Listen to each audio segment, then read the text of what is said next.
What's going on, everybody? Happy Wednesday and welcome to the beginning of the season here for Series E Apex Legends. We're kicking off Season 6. It is insane to think about it. My 5th season now here at Series E, and crazy to think what it's come from, the humble beginnings to now everything that Series E has become here at Esports Arena, and it's so exciting to kick it off with all of you here today. Of course, it's pro night, so we got our 5 squads coming out this season to compete against some of the best pros from all across North America, and I can't wait to get into the fun. Now, for those of you that may be new here, of course, it's the first day of the season. I just want to break down a little bit of how things work here at Series E. Series E is a professional esports open circuit that absolutely anyone can join across multiple different titles. Of course, we've got Guilty Gear Strive, the new Multiverses, and then Apex Legends that we've got here today. Now, the way it works is players and teams come out, they compete in our open qualifiers, and the best of the best make it into Series E. Now, what does that mean for them? Well,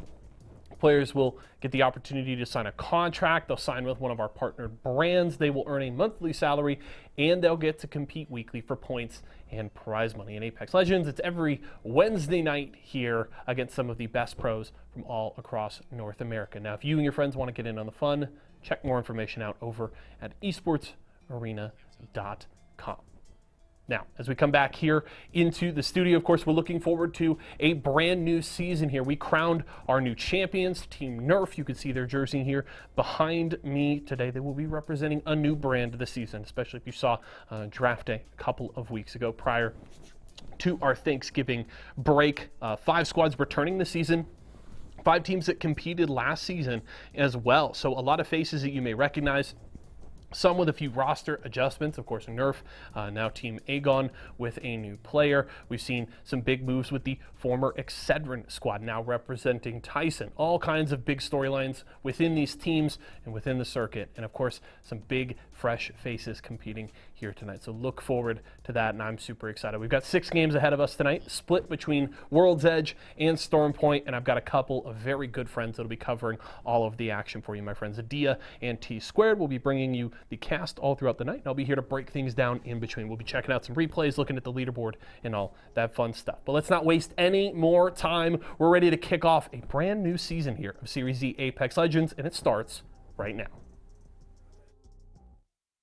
Almost big Matt Pickett vibes from back in early seasons of Series E. Now Slepon taking a lot of damage, and I mean, the shots are starting to connect with Borden does, and they're going down Sung, making the thing sang right there. As we hop back on with Nerf, Nerf looking like they want to close in another fight. Forsey with the shots, and goodbye to so this doorway and those windows, and they should be able to fight it out. Meanwhile, Intel getting into another battle, clear way across the map. Intel breaking. Mike and Ike are getting aggressive. They got first knock. Actually, Z Davis once again with that charge rifle, but Bronzy. No, Eccentric from above as well. As you see what Eccentric's up to, they're making the flank on down below. Touch E1, put on coming through. Now it's a 2-on-2 situation. Maybe a 2-on-1. It is a 2-on-1.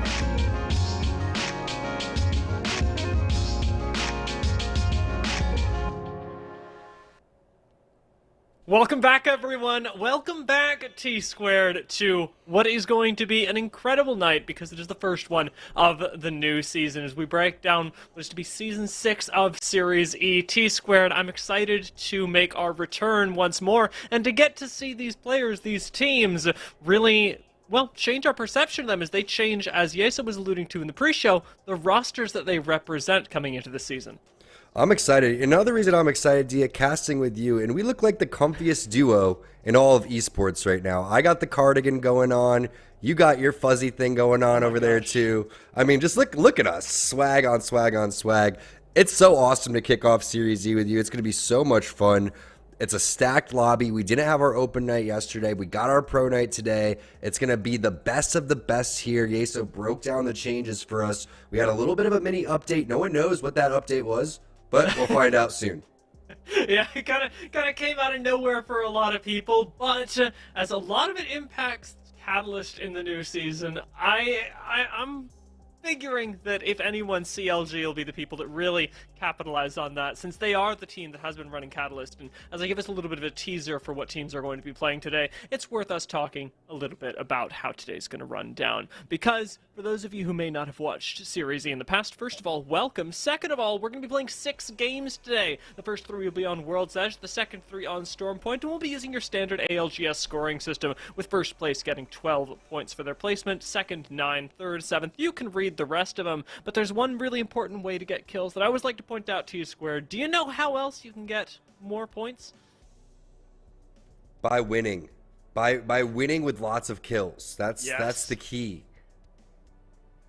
Yes, kills are absolutely, I want to say the most important. They're not the most important. A lot of people have been playing Zone recently, but they're pretty darn important, and they can take you from a first place with 12 points to a first place with 25, 30 points. We've seen some crazy finishes in Series E and beyond. Of course, the winners from today will be walking away with a decent chunk of prizing as well. First place walking away with the $1,200, second with $600, and third place with an additional $200. I want to take a moment and look at who can walk away with those prizes, since we did get to talk about it a little bit earlier.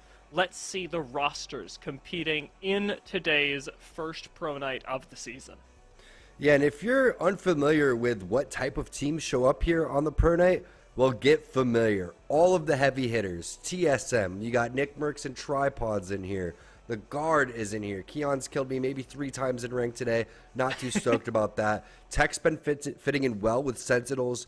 NRG's been a little bit inconsistent, but I know they're upset about the data mining stuff, so I'm expecting Sweet to come out swinging. You got LG. Team Liquid, one of our most consistent teams in North America.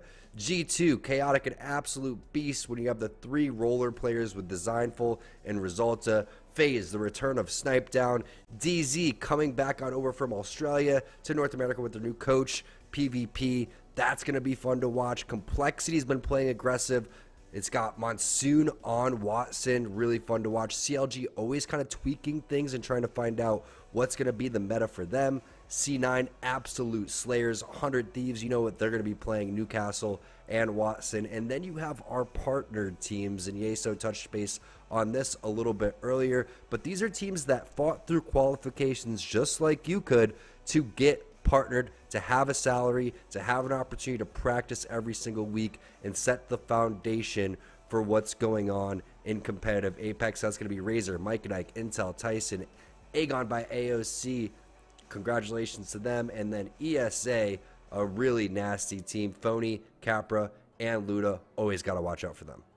I mean, especially now that they've swapped it up and brought Luda in. I remember as soon as this roster changed, as soon as Fury, went their separate ways from the rest of Esports Arena, watching Luda be slotted in changed the identity of this team from one that was slow and controlled to one that has, I dare say, a lot of 3v3 scariness in them, because now they have these 2 very young, very mechanically talented players that really can take fights on their own. It's up to Phony to sort of spearhead this attempt as they move into our first pro night, but they're not the only squad that you touched on that I really wanted to give a shout out to. One other team that I'll be watching, our partnered squad, Mike and Ike, blew me away last season, especially since they came in halfway through and ended up making it very close to the top of the leaderboards, Tom.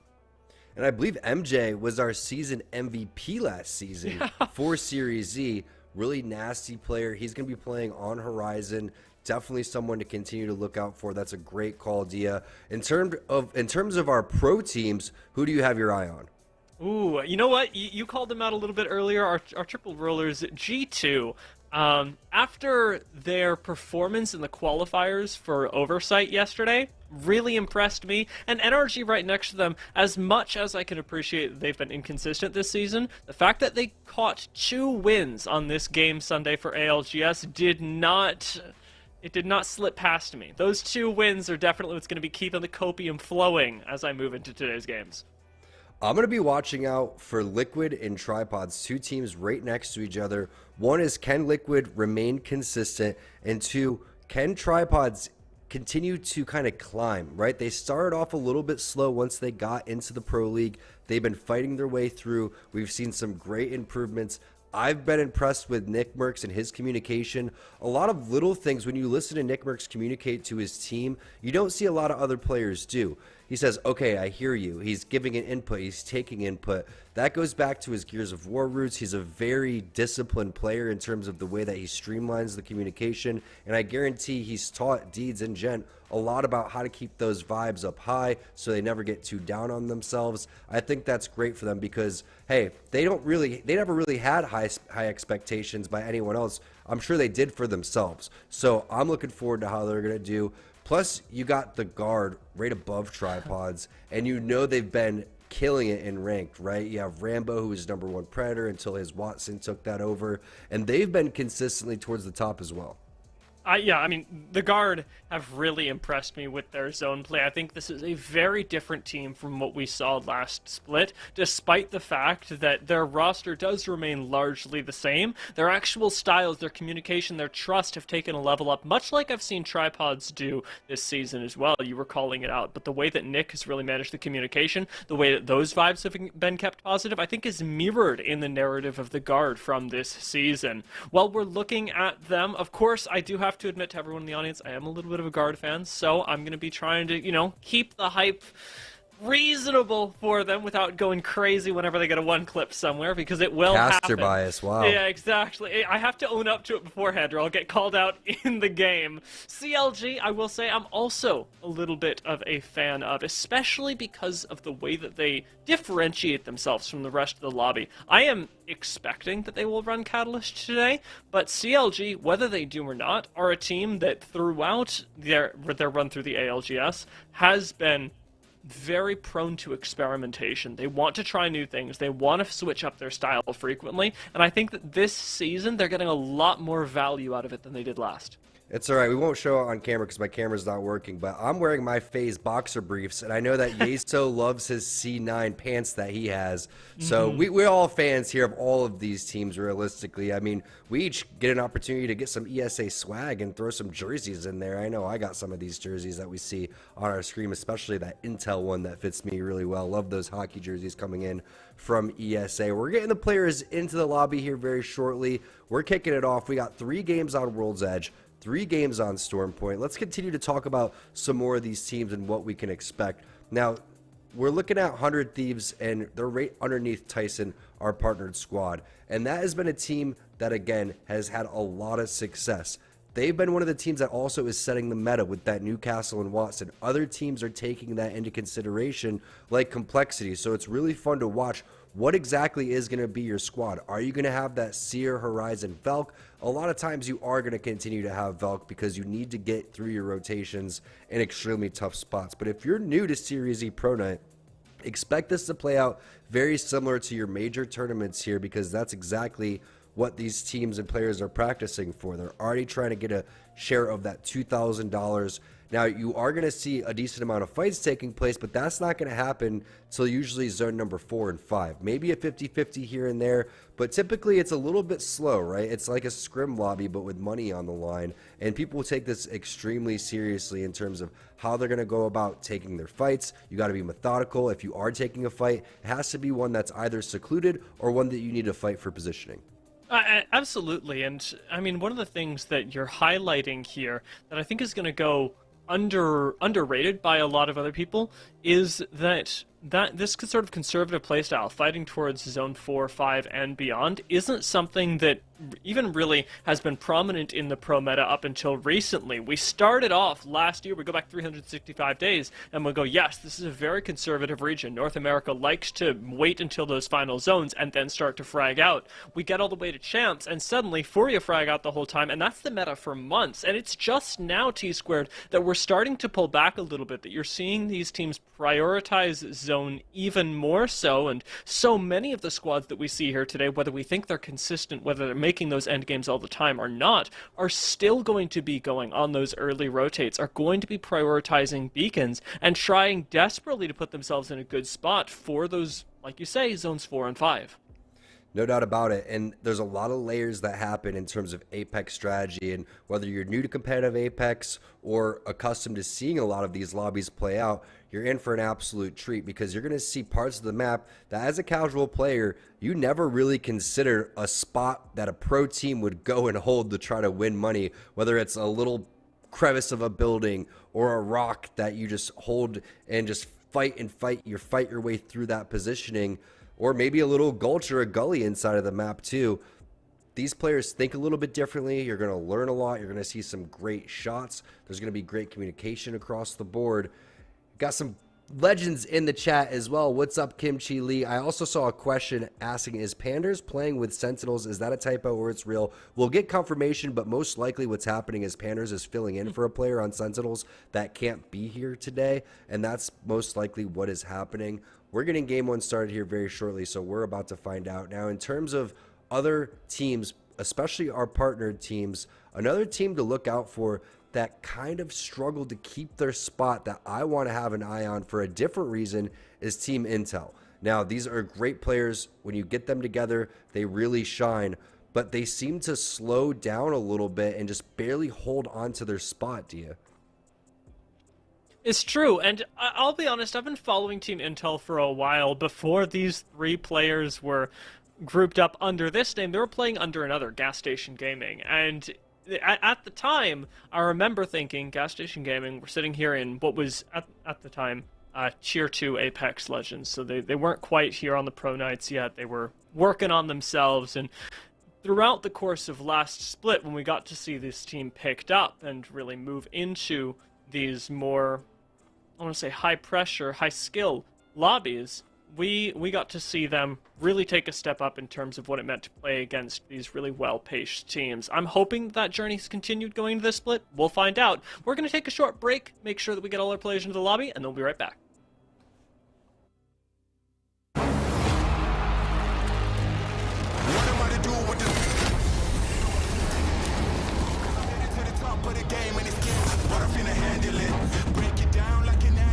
I'll be loading up, they wanna package this. Pray for peace, pacifist, I'm never old enough to give a promise.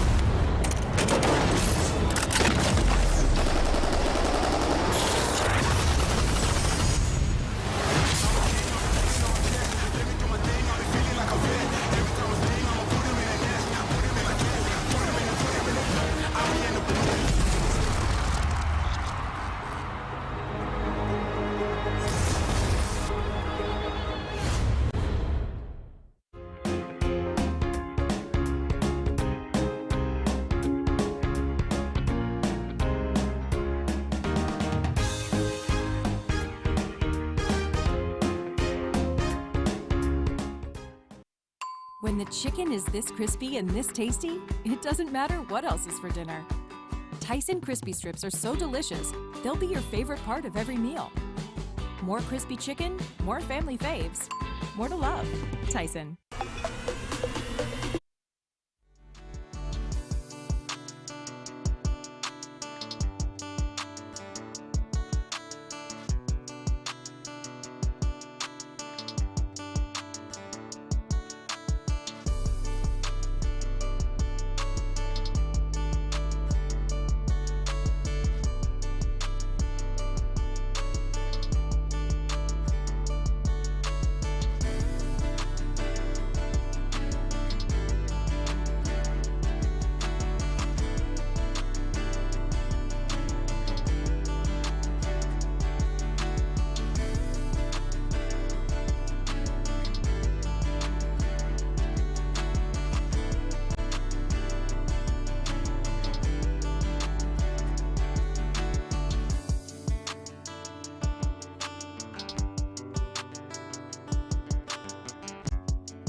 Welcome back, folks. We are loaded up and ready to go as our Esports Arena sitting all the way in countdown right now at the start of game number 1. We haven't missed too much just yet. 59 folks still alive. There's actually one person gone, but we're looking to make that a few more as Esports Arena already taking a fight again in countdown right now. How a nice angle is Boney rounds the corner with that Mastiff and gets taken down. It's Team Intel that they're fighting up against, and we are starting things off for a battle of titles. The literal team Esports Arena is going to be taken down by Intel as they clamor for supremacy in Series E. That's how you do it. That's how you start things off here in Series E. Duking it out, battling it out, and the zone moves very quickly, remember, so we gotta make sure that whenever you take a 50-50 or you take a quick fight early game, you gotta get moving. Now you can see the shots. Oh my gosh. What would I would do for those type of shots coming in from zero? There's a reason why these guys have won back-to-back lands.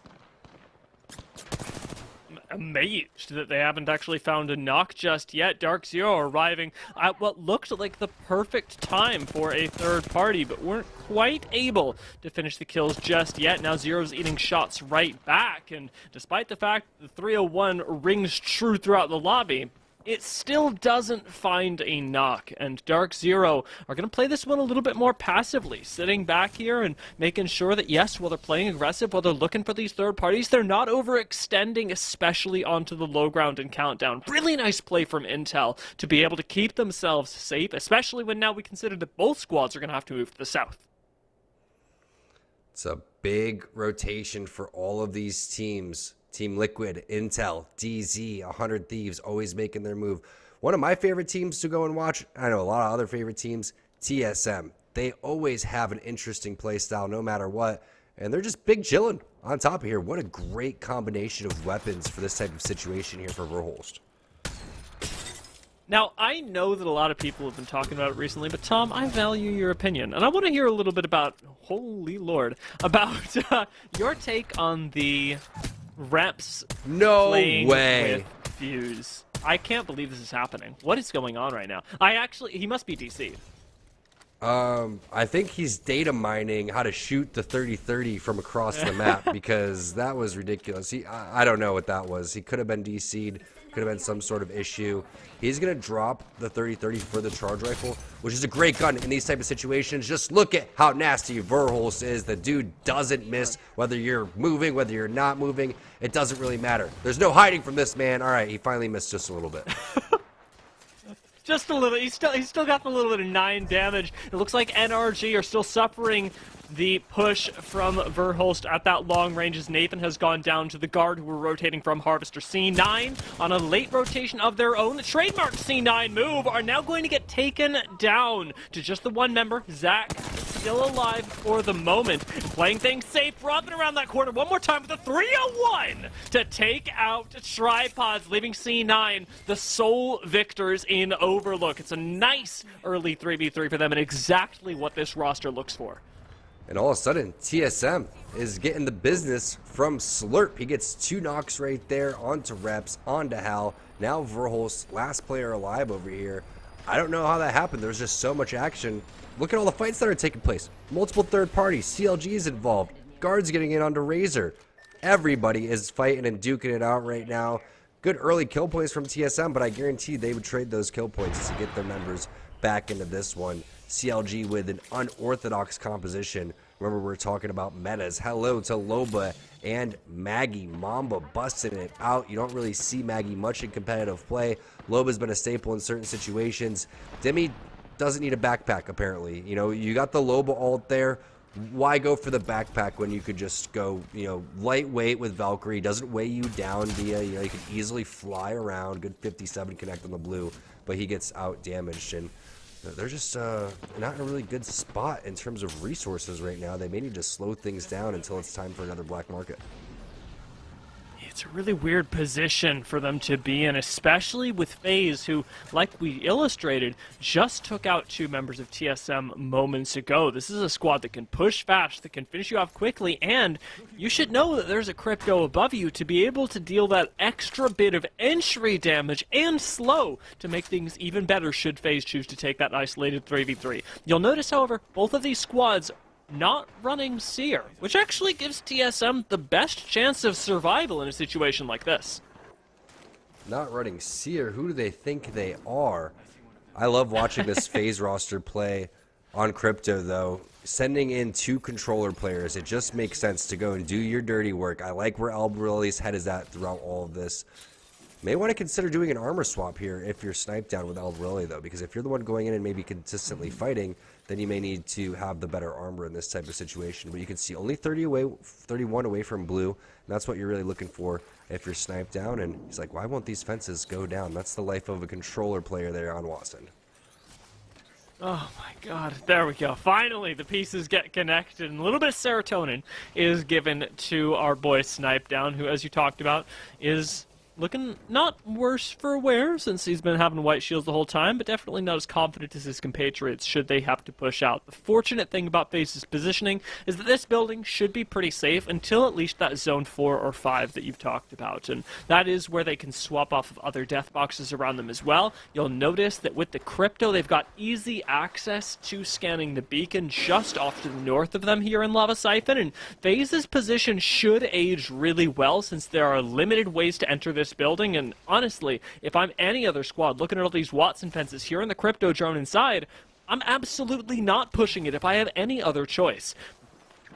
Now we're taking a look at C9, taking a fight over towards the beacon building at No Name across from Fragment. A little bit of healing taking place. No major medis, though, so if they're going to take this fight, they need to take this fight ASAP. You can see they're in the middle of a Seer ultimate, not much they can do. A little bit of crouching happening, and this is going up against Sentinels, who has a little bit more resources from them. There goes the Q coming out. Senox is getting aggressive. He's going to drop into 2 players. Not necessarily the move typically, but he's got some backup. Rocker goes down. Naughty goes down. Only one more player, and goodbye to C9. Sentinels with a great job, and obviously we know no heat shields here in competitive play, so Senox is just going to have to take that one to the chin, and he's going to look at their boxes on the C9 side and say, wait, none of you guys have meds? So they're going to have to figure it out and pop some syringes and slowly make their way into the zone after they hit the scan onto the next zone. 1 minute left until they've absolutely got to push this in, since they've got a limited amount of time and, like you said, a limited amount of meds. I'd be surprised if it doesn't go a little bit faster, but they've done us the courtesy of revealing at least the following ring. And this is pulling away from positions that teams like Luminosity Gaming had actually capitalized on. Launch Site is going to be really popular since so many endings are going to pull right between Launch Site and Lava Siphon, making both these buildings really, well, nice to play. But looking at Intel's position right now, I find myself preferring theirs in a situation like this. FaZe, already having gotten the read-on ring from the beacon in Lava Siphon, have repositioned to the other god spot, and one that's going to be extraordinarily difficult to push. That bridge is really amazing. Especially when you have the composition that they have, and again, the power of the 3 legends that they're using. Valkyrie for the rotation. Watson is set up on the bridge, which is very difficult to spot to hold if you're not holding a Caustic or Watson. Watson is the perfect legend for that situation. Now all of a sudden G2 finds themselves in a little bit of trouble. They're going to get caught in between a handful of teams. Resulta needs to consider throwing his ultimate directly behind where that high ground is on over towards the tree. The Rolling Thunder would definitely cover their back, but instead he's just going to play a little bit passive now. I did not know the guard is running this composition. No Valkyrie. Very interesting. When you see a handful of teams, they are rocking Valkyrie. So G2 and the guard, 2 teams that aren't using that. And realistically, I love the way that everybody's really playing into their strengths. G2 is a team fighting team. They love to skirmish. TSM Verholst finally going down in 16th place. A nice job ratting it out for him. But they're going to try to play this fence line over here if you're G2. I love that. When you look at the teams and when we saw the mini map, you see some really big brain plays coming in from certain squads, okay? You see FaZe with their immediate rotation. They're extremely fast. Also picking up some kills there onto the Razor team. And then on the backhand side, you have Intel, who somehow just knew, based on the zone that they saw, that it was going to continue to pull over towards Harvester in this bridge. Team Liquid, 100 Thieves, all of these teams just next level thinking on terms of predicting where that zone was going to pull. It's really benefited them as well. I was taking a look at the scan, and while Liquid are sat up here, and we know that Intel are below them, Guard was a team that I was wondering about for a squad that really does like to play zone. They haven't got a whole lot of positions in Harvester left to play, and we know for a fact, because we checked in with them maybe 30 seconds ago, that they also aren't already in one of these buildings. Liquid actually positioning forward on one of them to see if they can find maybe a few frags here. Should they try and take this building, it's exposing themselves to a little bit of risk, as more than likely a lot of squads are going to try and prioritize this exact rotation, but Liquid could manage to make their way out of this a lot of kill points the richer. And another really strong position for your Watson, so I think that there's zero reason for a team that isn't playing Watson to go and hold this. Love the way that they're able to, again, get in a great position. 100 Thieves getting eliminated. We saw them on the backhand side. Sentinels gets involved. Intel gets involved. And I love that we talked and highlighted Intel previously and said, hey, what Intel is going to show up? Are they going to be a powerhouse team in terms of these partnered squads, or are they going to struggle? It looks like they're off to a great start, Dia. They're not playing games today, and they are another one of those squads that is running the crypto for that advanced information. I guess so. Aren't they blessed to be able to play games for a little bit of prizing? Now, since they've got this Valcult, and they are one of the squads making use of it, they're actually going to take to the sky right now in an interesting maneuver. Intel's already... Oh, God! Oh, Jesus! Eviscerated in the sky! Blinzar's taken down, and while Jet drops down, I do wonder how long they'll actually be able to survive here. The fact that they haven't dropped onto another squad ready to eviscerate them is very, very unlikely. We'll see if you could do something crazy here if you're Icy, right? You could possibly go and stick the res directly on where FaZe is. That's extremely risky. And now you're getting collapsed on from all different sides. Unfortunate situation right there. Realistically, there wasn't a reason to go for that fast rotate. You know, it's so easy when you're sitting here and you get the player outlines and you're talking about the game instead of actually playing the game. They seem like they had the information first, they were going to try to bounce on over there. But you have to assume with 13 squads left, a majority of where they were trying to play was already going to be taken. So a lot of times the rule is wait for another Valkyrie team to go and make a play and see where everyone else shoots at them so you can get good information, and then you could go based off of that and kind of mirror them and learn from where they are potentially taking a lot of damage from. That didn't work out. Fortunately, they do have two players. They do have crypto if they want to go and do something crazy. This could be a fight potential, though. Seer is broken. Great job from the Guard, continuing to add pressure on Team Liquid. And that's the really, I think, underrated part of what happened with Intel there, is that, yes, well, they lost a member. Yes, well, that attempted rotation did hurt them. What really ended up happening is not just that they were hurt, but now the Guard are benefited. They've got the opportunity to play Harvester with just another two-man here most recently. Nobody really that can stand in the way of the firepower of the squad, or at least you'd think. RKN is down, and Keon's got to take the brunt of this damage, but with the help from that Maggie, the Guard are going to be able to prove me right, picking up these kills and eliminating Intel. We're in the top 12 right now, and with a gold knockdown res, RKN's right back into the fight with just over half of his remaining HP left. They've still got to move into the zone, though. We know that the Guard did get this scan earlier. They've even got the opportunity to pick up another one with the beacon that is still in Harvester, but they have to be thinking about endgame, and that actual rotation is still, as we saw earlier, very, very difficult. Even more difficult when we consider the Guard don't even have a Valkyrie. Well, their idea is to hit the EMP and then go in with the Maggie ball and foot it and take fights on anyone that stands in their way. I like that. If you're confident in your team fighting ability, why not? Why go for the risky Valk play? We already saw what happens at Team Intel when that takes place. But with 58 seconds left, something has to give. One thing they don't have a counter for is that Seer, unless they go and hit the EMP, unless they go and get rid of that Horizon ult, and booyah, around the corner, here comes the rest of the players. Armor swaps on the ground. Sentinels is getting involved. They're interested. This fight has to end extremely quickly.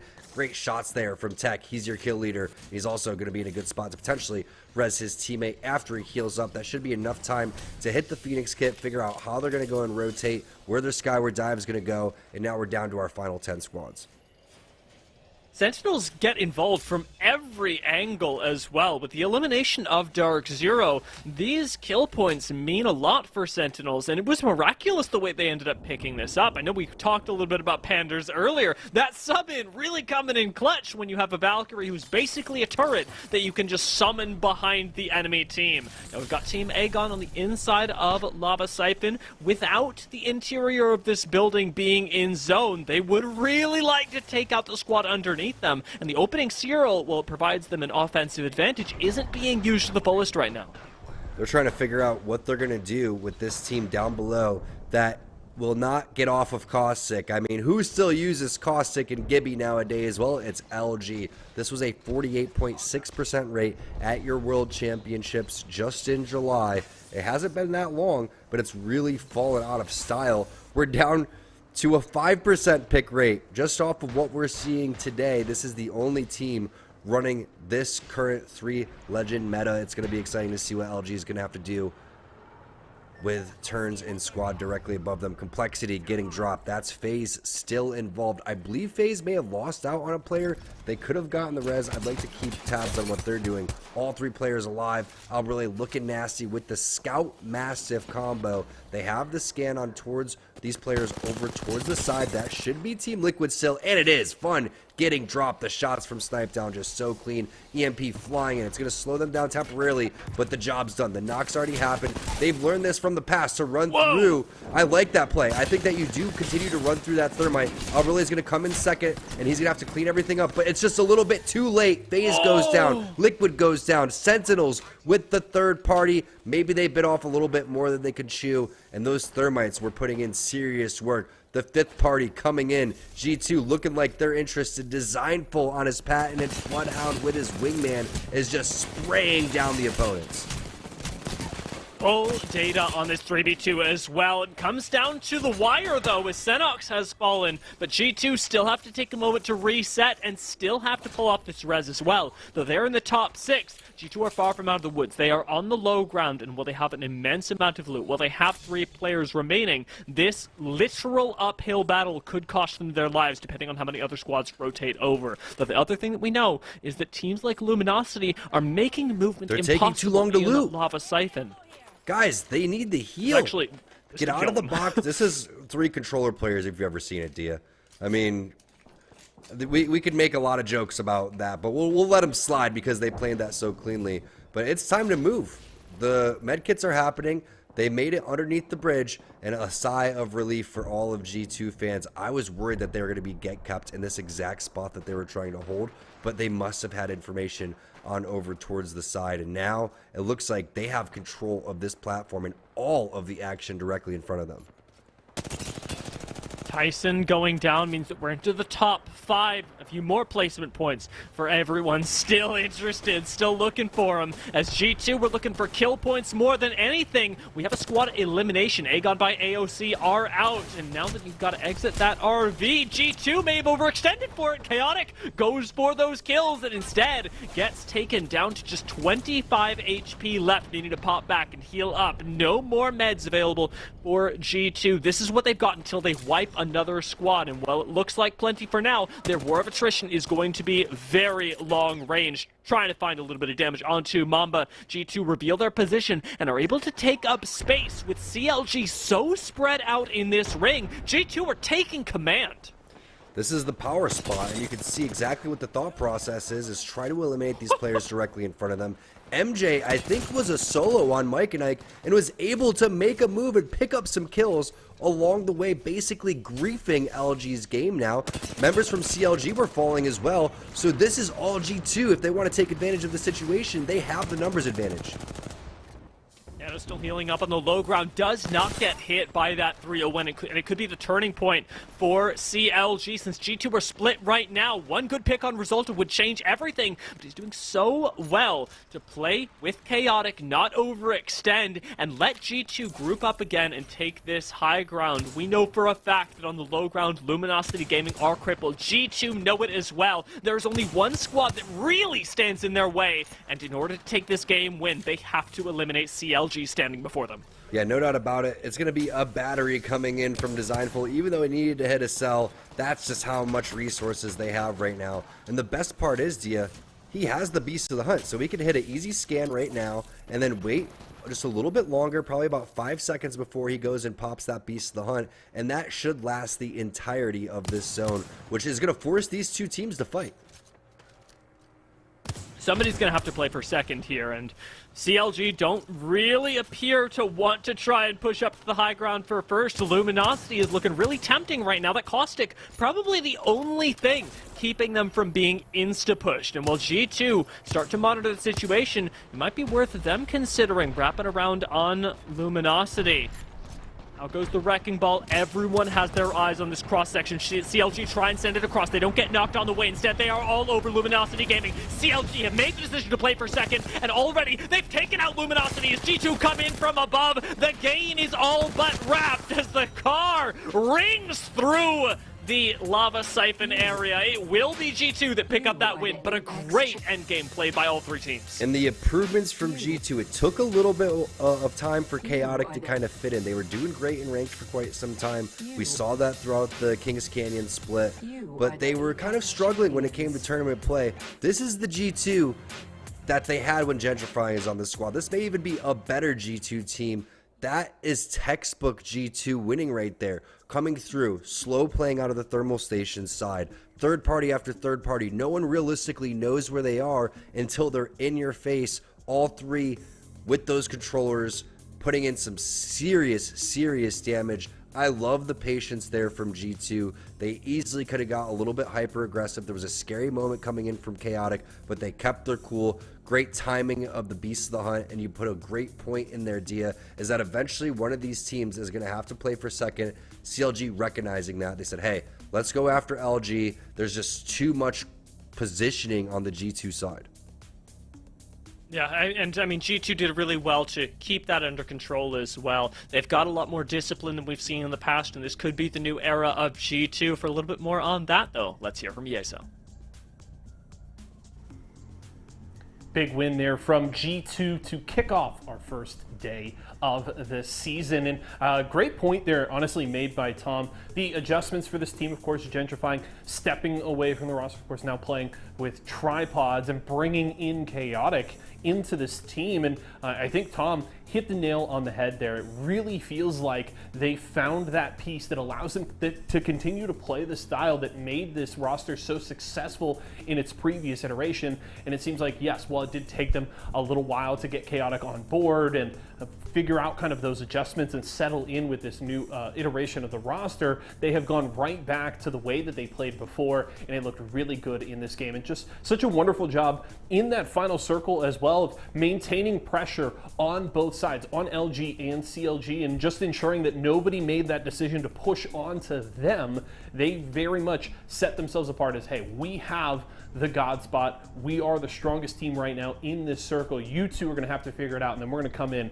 and clean up. And they did exactly that. So well played there from G2. They take the first win of the day, and that'll bring us to our Mobile One high performance moment. Let's take a look at it here from our first game of the day. And it's going to be the finish here from G2. Beast of the Hunt out. They have all of the information as CLG and LG battle it out, and LG goes down. And while the bubble comes through here from the side of CLG, the high ground's in favor of G2, and it's a very straightforward push down onto the low to clean up those members because they do not have nearly enough time to heal up. They maybe get off an armor swap or two here, but it's just too little too late here for the CLG squad, and G2 just well timed on the push. They have all the information that they need, and they clean up these last few players for a nice win to start off the day. So well played there from G2.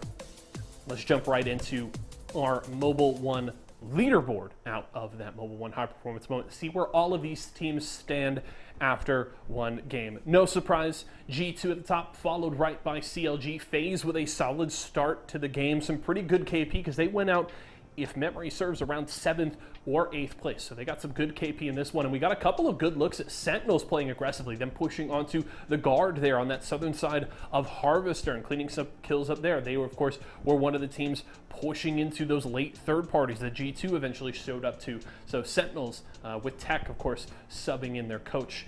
Filling in is that third today, looking solid there as well. So great start from a few of these teams. We'll have to see some adjustments from the likes of Esports Arena and Tripods down on the bottom side. Of course, we've seen quite a few looks at them on World's Edge with those early contests over and Landslide. Things have changed a little bit. We're going to need to see a better performance from them here going into game number 2. We're going to go to a quick break right now. When we come back, we've got our second game of the day as Series Z Apex Legends continues.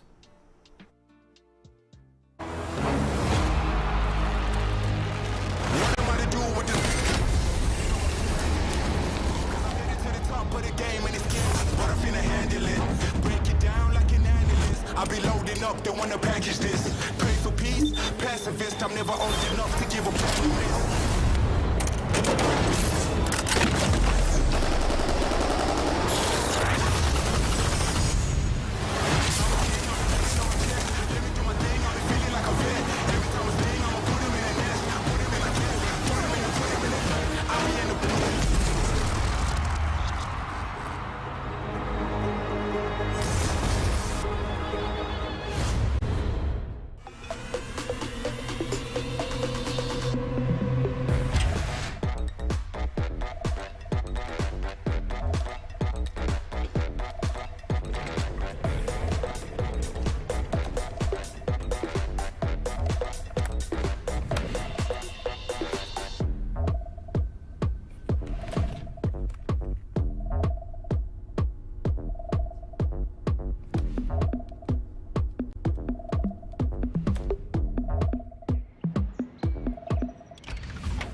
Welcome back to Series E, folks, as we get ready for game number 2 of the day. It's also going to be on World's Edge, and as we make our return there, T-Squared, the big question on my mind has to be, has all this data mining been worth it? We've gotten one game out of the way, and clearly those teams that were in the zone had a definite advantage. I'm thinking specifically of squads like CLG and LG that we saw sit in Lava Siphon for so long. Of the 3 squads that made it into the end game, 2 out of 3 of them were there for the longest time, but G2 were not playing zone, and they crushed it.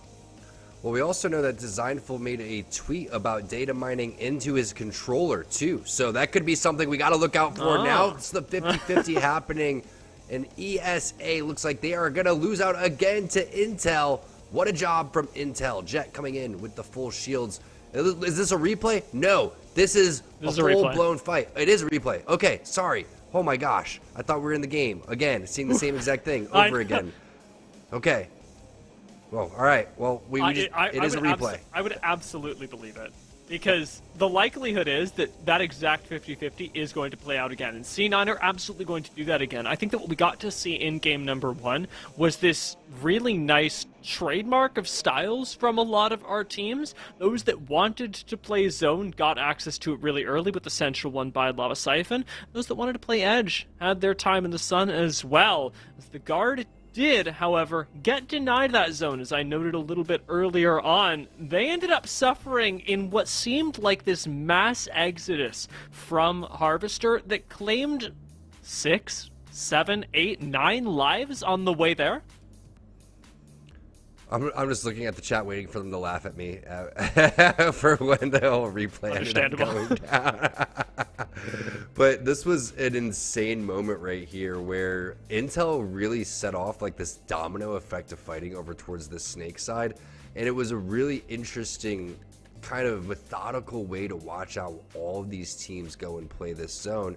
And you're seeing, again, teams play into their strengths. This was a moment where I watched in scrims yesterday. They had this conversation that if they have one player knocked and there's going to be a thermite in the door, that they're going to full send this. And Snipedown doesn't go through the thermite and goes around and does the opposite thing of what they talked about yesterday when he was the one saying, don't go to the opposite side of the door, run through the thermite. And Slurp does it. Snipedown goes around. And I just think that it's really bittersweet to watch FaZe go out like that, because if you watched their scrims yesterday, they literally went through this exact scenario in the building that's northwest from here.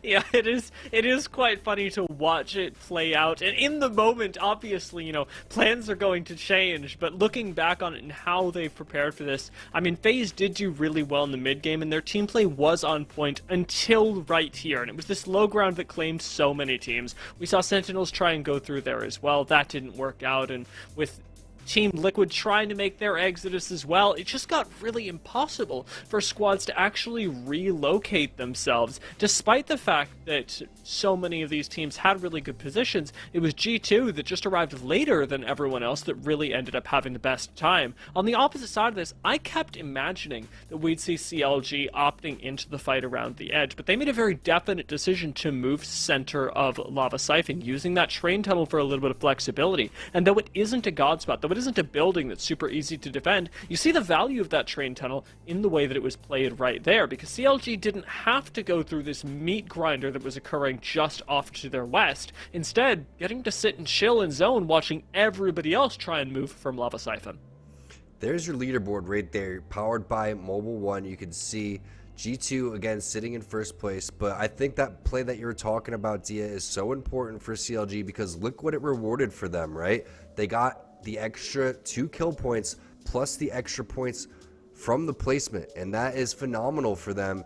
FaZe, imagine what would have happened if they were going to continue to get over towards that end zone. They had a ton of kill points on the board. Sentinels is looking good with Tech. It makes you wonder, what's going on? Is Tech going to potentially slide into this position full time, because they've been a consistent team over towards the top, and it seems like it's really working out for them. Surprisingly, on the other side, we saw DZ with some amazing shots across the map from zero. Was it enough? They still got only 1 point overall as your teams are loading up into game number 2. TSM taken out early over towards Lava Siphon. That was a wild ride. Verholst connecting on 30-30 shots across the map, griefing people with the charge rifle. Maybe Hal plugged in his controller for this game, or maybe he was playing on controller in game 1.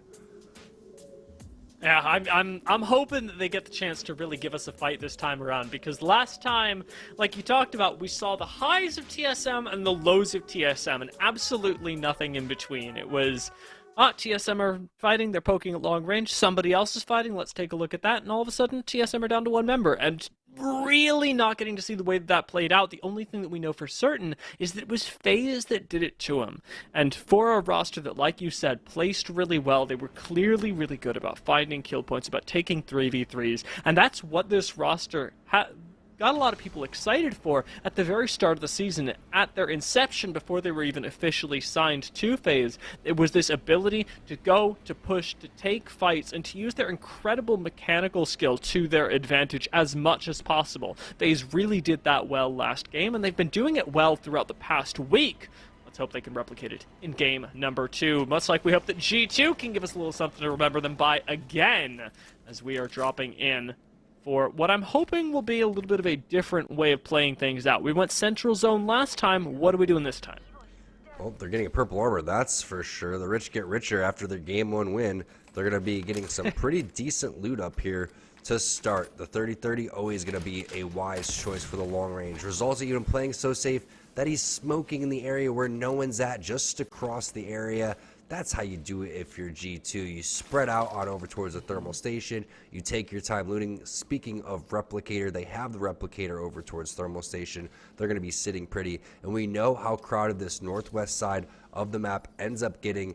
They were going to see that zone pull over there as well. Now, where are the teams that are going to be rewarded with that? Team Liquid, going to love what they see. 100 Thieves, ESA, Guard, Dark Zero. We're also noticing, instead of tripods going over towards that skyhook area, they're going to evacuate that. They're going to go on over towards Overlook. It's a free spot. It's a free POI. Why not go and take that? Things you have to worry about would be a team like Sentinels or C9 just immediately yeeting it towards you. So it's going to be fun to see how all the teams go and play the rotations. Lava Siphon being owned by TSM. They should be taking their time looting that POI, getting everything that they're needing, and then going for some sort of play in a choke to go and pick up kills. I feel like that's the TSM style of play. Now, where is this zone exactly going to pull, Dia? It makes you wonder if this is going to be a countdown zone based on what we're seeing. A lot of times when you look at that part of the area, we're going to have to check in with our data miners over at ESA, but I believe this is a countdown zone.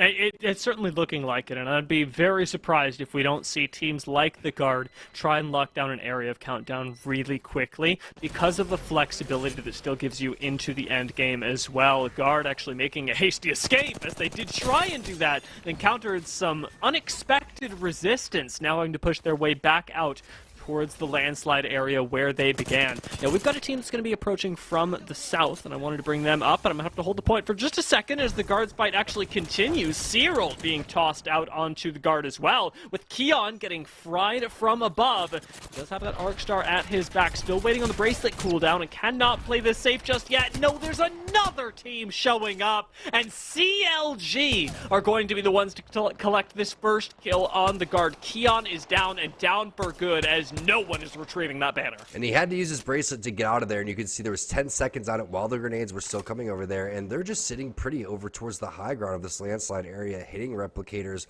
The perfect weapon for that type of range. The 2-4 scout is going to put in some serious work throughout all of that, and now the Guard is going to be in a very tough position moving forward, but everyone was trying to get on over towards that countdown area. We know the zone most likely going to pull over there. There goes the drone trying to pick up the banner. He should be able to get on over towards that. He did. So you can see delivered a beacon in the corner to the side. And this is where the mind games start to play in. Where do you go for the res over here? Lava Siphon is another area that's going to be safe on over towards the next zone. They could play the backhand side of Lava Siphon and then go for the res in the middle. Hopefully get some of the scraps from the team that looted that area. I'm really surprised the Guard were even able to pull off getting that beacon, since, I mean, seeing Crypto on a drone, you know exactly where he is, and you know that he can't move. Nobody pushing this gives Guard the opportunity to really pick up a third where they should have had to play as 2 for the remainder of the game. But to the point that I was trying to make a little bit earlier, nope, the Guard getting full sent on is going to stop me again. This is going to be difficult. We just saw Dark Zero poke their heads back and go, hey, wait a second. Is there a squad trying to res behind us? I don't think so. And there's multiple teams in the area. That's what I'm worried about. It's safe for the next zone, so there's going to be multiple teams collapsing on this one. You have Razor coming in from behind. You have Dark Zero still in the vicinity as well. I don't believe Keon was knocked throughout all of that, so somehow, some way, he was able to survive. But you could see every crate picked, cleaned, open, every door completely open, and pings going down over towards the bottom of the lava. Never the vibe that you're looking for. And now more fighting taking place on this side of the map. Oxy Areas with the Volt. You also have Capra coming in and getting a knock with the car onto Verholz. Hal's in a fight. Multiple fights taking place as rotations are starting to happen. And woo, the Hemlock really connecting for Saucer. ESA versus TSM going down the other side of the map, and it looks like ESA is coming out on top right now. Zone 1 TSM Kraber are out as Esports Arena take them down in countdown. Let's go, Esports Arena. The Zone 1 Kraber, I can hear TSM fans molding in the background. That is not something you typically see unless it's me in my matchmaking games and I walk right into a headshot. But 3 purple armors, God Spot, great loot.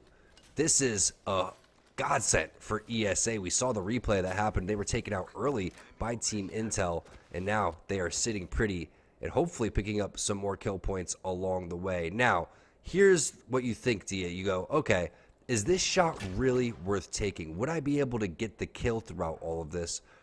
You have to wait for, oh, nice 140 flick of the wrist.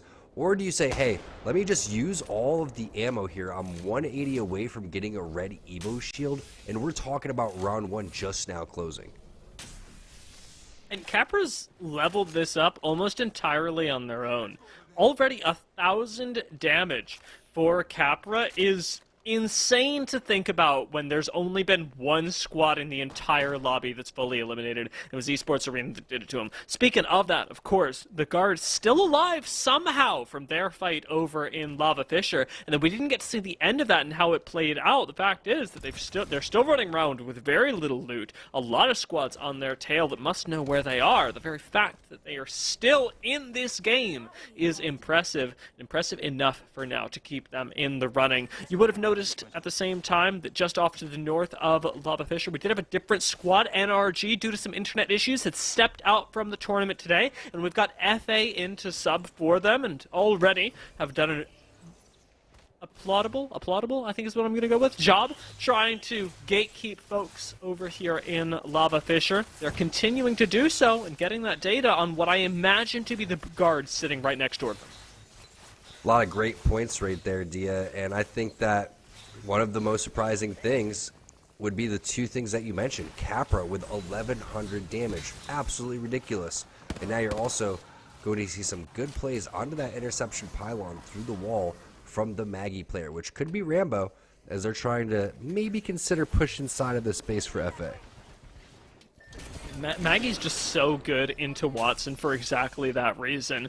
You just destroy the pylon, not giving him a chance to fight back, because the pylon doesn't have any effect outside of the walls. I think that'll be it. Pylon down for now. Mama's not going to get any additional damage, but with CLG sitting out here, it draws even more questions as to where Guard has ended up, because these are the 2 squads that are running the Mad Maggie. CLG with a little bit more ability to pick up that loot from long range for now, especially because Nano's fully kitted up, but Guard should be able to do that as well later on. With Intel in a fight of their own trying to exit Fragment for the moment, Icy has gotten fried, but re-peaks the angle, actually helping his team apply some much-needed pressure, and with Jet having fallen, pressure is absolutely what they need. Intel are down to 75 collective HP, playing a single knockdown shield, and Aegon on the other side on this high ground are in big trouble. Interrupts on the heels as Forsey tries to get away and should be able to with that additional sort of scary factor that he's done with the tactical.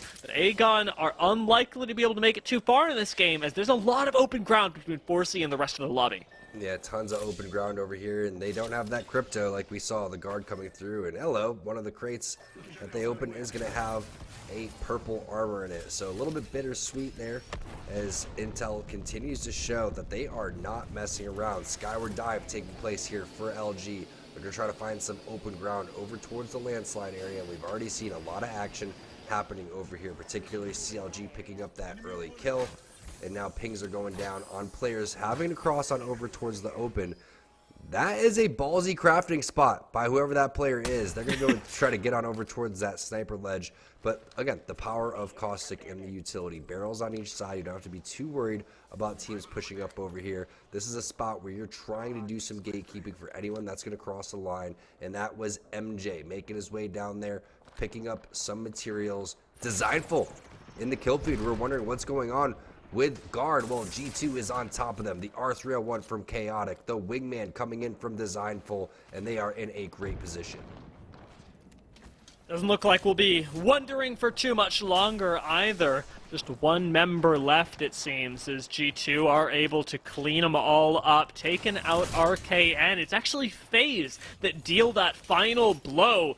While still in countdown, we won't get to see other zone teams like the Guard play this out. Instead, it's going to be G2 who have arrived very early into this zone. Though they are still looking good, it's a totally different performance from what they had last game, having really rushed it up here to claim this building. Love the way that FaZe has been playing. Immediate adjustments taking place. The squad has been a team just for a couple of months now, and they've already figured out what their meta is going to be. You love to go and see it. Elrelly has one of the deepest legend pools in all of Apex. We've seen him originally on that Pathfinder. We don't have time to talk about that. The push is coming in from C9, who's already picked up some kills. They eliminated tripods earlier, and now they are going to drop team intel. And it makes you wonder if they've gotten rotations on lock. They're finding 2 teams already inside of the top 15 squads. 5 teams eliminated. C9's done the damage for 2 of them. It's just a much better version of Game 1 for this team, and while I would have put this same problem to them, the one that Aegon faced earlier with having to run through a bunch of open ground, C9 have a little bit of an easier time doing it since they're running the Bangalore as well. Not only a potent combination with the Bloodhound for these 3v3s, but also for being able to give you cover over long distances, making the weaknesses of C9 on the rotations, these long rotations, that much less apparent to the teams around them. They do still have to make their way in, though. There's only a minute left until this next zone closes, and it will be a deadly zone.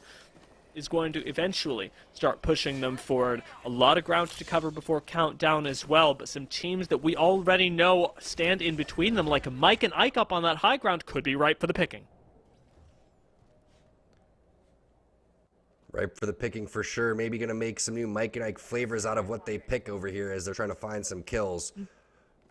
But they are playing with Borrasco. I didn't notice. And Borrasco is a great player and a great addition to this team. I'm excited to see what he's going to be able to do. A lot of experience coming in from this M&K player. MJ coming with the 30-30 from the high ground, putting down some damage. You can see how confident they are in MJ's ability to get back on over towards the team. Almost playing this like a Wraith or a Pathfinder because they know he's going to be able to do some serious damage with this gun over towards the high ground. So he's going to drop down and again make his way back on over towards his teammates so they can figure out this rotation. This is when the zone starts to hurt.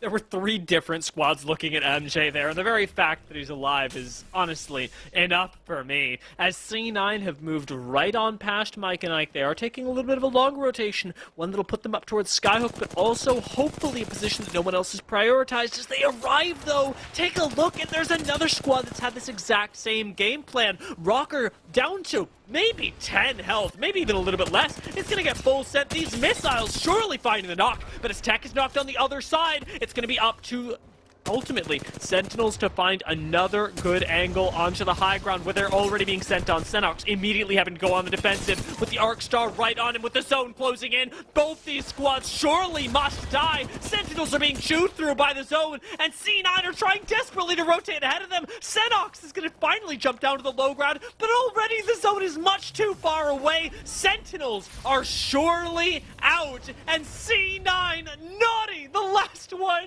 is somehow able to make it in. And it's going to be tough because he only has 3 syringes. Can he get to at least one of the banners is the big question. He's checking around for his back. He knows that the team has died over towards the side. This is 3 squad wipes. Granted, the zone did help out a lot. He has the mobile respawn beacon, so if anything, he can maybe grab a banner and make some plays. But at the same time, I feel like Dark Zero knows what's going on. You could see it, and there's a little cat and mouse game happening between these 2 teams. The call out most likely from C9 is don't show where you're at. Do not put that mobile respawn beacon down. Everybody is going to go and collapse on this one. And no matter what, it already happened. Jen Burton comes around with the Prowler, lays down the hurting onto Naughty. And unfortunately for C9 and their fans, they get eliminated in 13th place. Great team fighting from them, but just not enough towards the tail end. Zone 3 proving to be a little bit too strong. LG now with the rotation. Valkyries on Valkyries everywhere. What? Everything's basically taken all over the place. Bubbles going down from Jaguares, and they're going to try to take the previous spot that the Watson squad had. Designful says no, and unfortunately, more nades are flying in. Complexity Lux is getting involved. The res coming in from Yanya, but it is on the Jaguares, who has that gold knockdown. Instead of using the gold knockdown, it's going to be the smoke coming in from the caustic barrels and a possible reset from LG.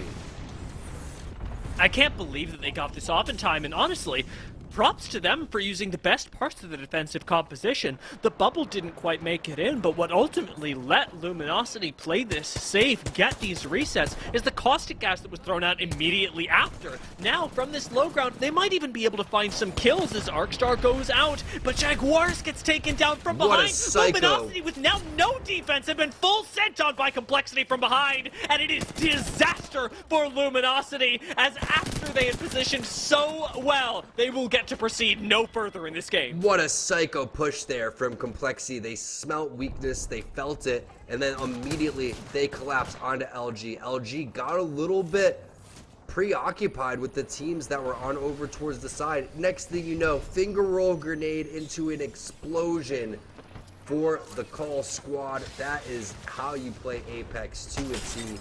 Absolute aggressive play. Speaking of aggressive, Capra continuing to put in work. The dude just doesn't miss. Knocks 0. Tyson goes out. CLG goes out in the kill feed. And Capra is looking like an MVP with this Kraber right now.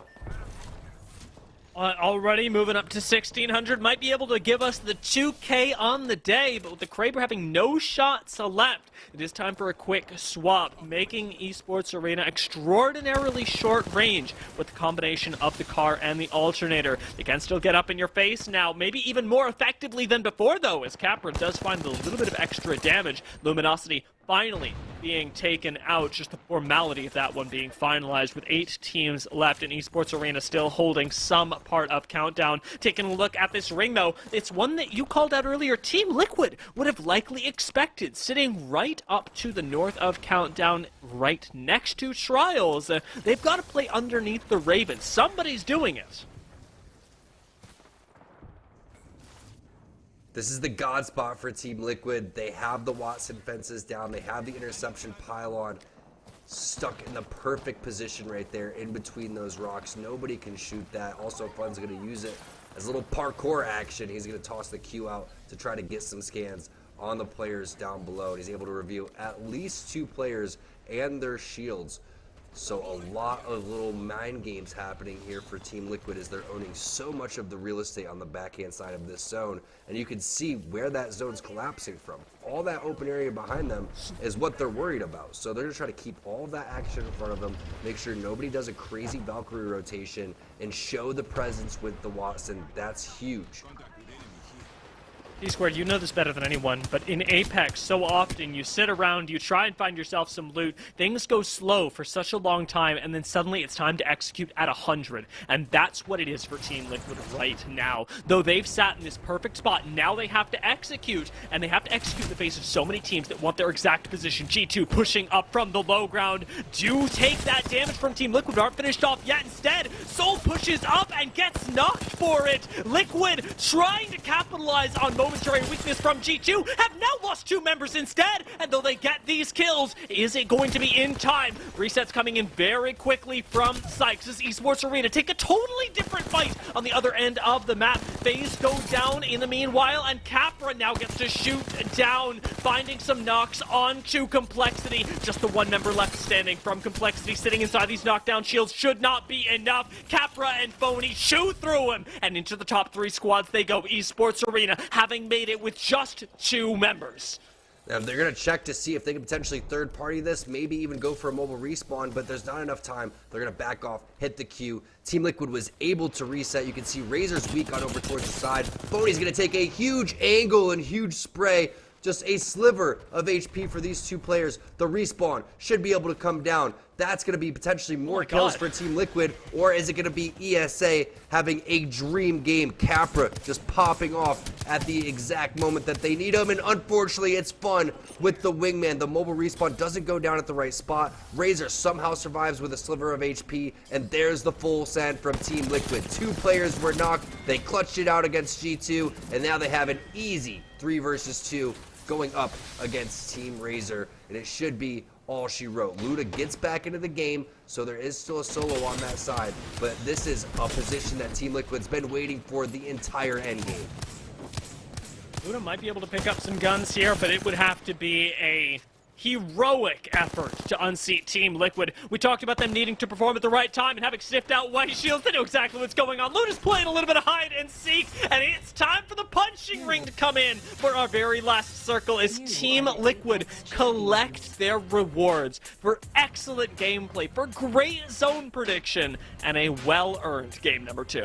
What a game number 2, action-packed all over the place. Capra popping off for ESA, Liquid shutting down G2. You got to give credit to G2 for finding their way into that fight with Team Liquid and almost winning that. It was almost an improbable win throughout all of that. And I love the idea of, you know what, let's get our teammate back in the game. Let's give him a chance to fight it out and show what his fists of fury are made of. If they just hadn't gotten knocked, right? Maybe there's a world. There were so many death boxes there that I do see the dream from Esports Arena, and having made it all the way into 3rd place, they had done really well. I appreciate they tried to go the extra mile. Team Liquid, though, of course, able to make it out, able to absolutely crush that lobby as well with how many kills is this across everybody? It's going to be 9 kills across 21-point game overall. So that's bigger than what G2 had. I believe they had 20 points overall. So it's going to be a very close Mobile 1 leaderboard overall. But just so much to enjoy right there as an Apex fan in that game. Whether it was the round 1 Kraber coming through, whether it was the rotations that we saw, the amazing fights that were taking place, the end game mobile respawn res in the middle of the map, Razor surviving with just a sliver of HP, Liquid holding down their positioning, Call full sending it onto LG. That's what you love to see on our pro nights, and that's what Series E is all about. It had this great tension around playing for God position. And of course, though Team Liquid were ultimately able to come out on top, we saw so many teams have their highlights. And for a little bit more on those highlights, let's hear from Yeso. Great game there from Team Esports Arena, getting deep into that lobby. It was not to be. Team Liquid come out with the victory, cleaning up with a little bit of fisticuffs there at the end of the game, and certainly an interesting way to close it out there. But 2 games through, and as Tom mentioned, I think it is going to be very tight on our Mobile 1 leaderboard with a nice 21-point performance there from Team Liquid, and we'll have to see how things shake out. But of course, we started off checking out with the Guard here, and this is a team that I'm pretty hyped on. I've been a big fan of Rambo for a long time. I love that he's rocking the long hair sex god tag in today's competition, but they weren't in the greatest of spots early on and getting punished by CLG on the high ground. And of course then, Sentinels, we got a couple of very good looks at them in our first game of the day. Of course, Tech leading the way because we saw him getting kill leader in that first game, and they got in some scraps themselves this game, and just fighting here on the edge of the circle as round 3 closes gets just so tenuous these days. Sometimes people forget that these zone damages have been buffed and the timing is much tighter than it used to be. So these edge teams can get punished much harder if you get caught in the wrong spot at the wrong time, and it happens there a little bit to Sentinels. And of course, you heard T-Square talking about luminosity and the aggression of teams pushing onto this squad. Looking forward to seeing what LG can do this year. Let's take a look, though, at our Mobile 1 high performance moment here for game number 2 as we get ready for our final game on World's Edge for the day. And it's the finish here from Liquid. Fun, wingman in hand, great shots there onto Capra as they look to clean up Esports Arena and close out the rest of this game. And Phony, outnumbered, trying to use these knock shields, isn't going to be able to escape. And As Phony goes down, it's pretty trivial here for Liquid to get in here, clean up Team Razor, and clean up this game. As that final member, Luda, just holding on, trying to stay alive and rat it out for that second place, is able to do so thanks to the aggression here of Team Liquid. And then I love Liquid just says, hey, you know, let's whip out the boxing gloves. Let's clean this up. We got 3 of us. Luda's not going to win this. And it's just the fist fight for the end. And Liquid takes the love to see it. Well played there from Liquid as they grab a win here in the first half of today. Let's check out our Mobile One leaderboard and see where all of these teams stand. Of course, we had G2 at the top after our first game, and they do hold on to first place thanks to an 8-point performance here, but Liquid with that win jumping right up on their heels. And we said at the end of that last game, Esports Arena with no points in that first game, needed to find a better performance here. They certainly did that. 21 points in this game. Great fragging by the squad with that 21-point performance. That means it is a 12-kill game from Team Esports Arena to jump up there into third. So that's your top 3 as of right now. We're going to head to a quick break right now. When we come back, DNT Squared will get you ready for the final game of our first half. Tyson boneless buffalo bites have that tasty kick of flavor, so they're perfect for any get-together. If there are any left when your guests arrive. Tyson Anytizers Chicken. More kicks of flavor, more smiling snackers, more to love. Tyson.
Ladies and gentlemen, welcome back to Series E as we are about to kick off our third game of the night. It's important to me, T-Squared, to look back on our second, as Yesu has already given us such a good highlight of, with Team Liquid picking up that win and Esports Arena having a big game. They, of course, put themselves in contention for those top couple spots. But what's really important to me is the fact that this is our final game on World's Edge, and the final opportunity for these teams that have demonstrated control of zones to be able to play with arguably the best map for playing zone.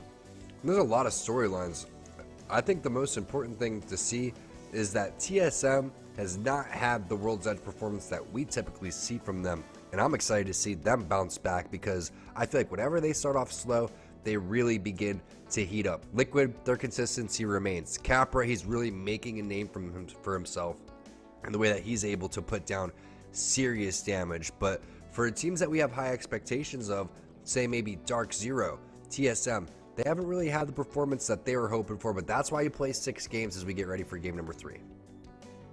You got to give yourself every opportunity to succeed, and as we've illustrated, this is of course going to be the last one on this map, but they've still got 3 more, and especially dependent on your playstyle, you can find vastly different success across these different maps. So we'll see how things work out for all of our respective squads dropping into the last game on World's Edge, with Liquid actually dropping relatively early to make their way over towards Skyhook. They'll be passing right over Countdown, which I'm sure will be a bloodbath a little bit later on, once both squads drop, as Intel and Esports Arena show no signs of giving it up to the other.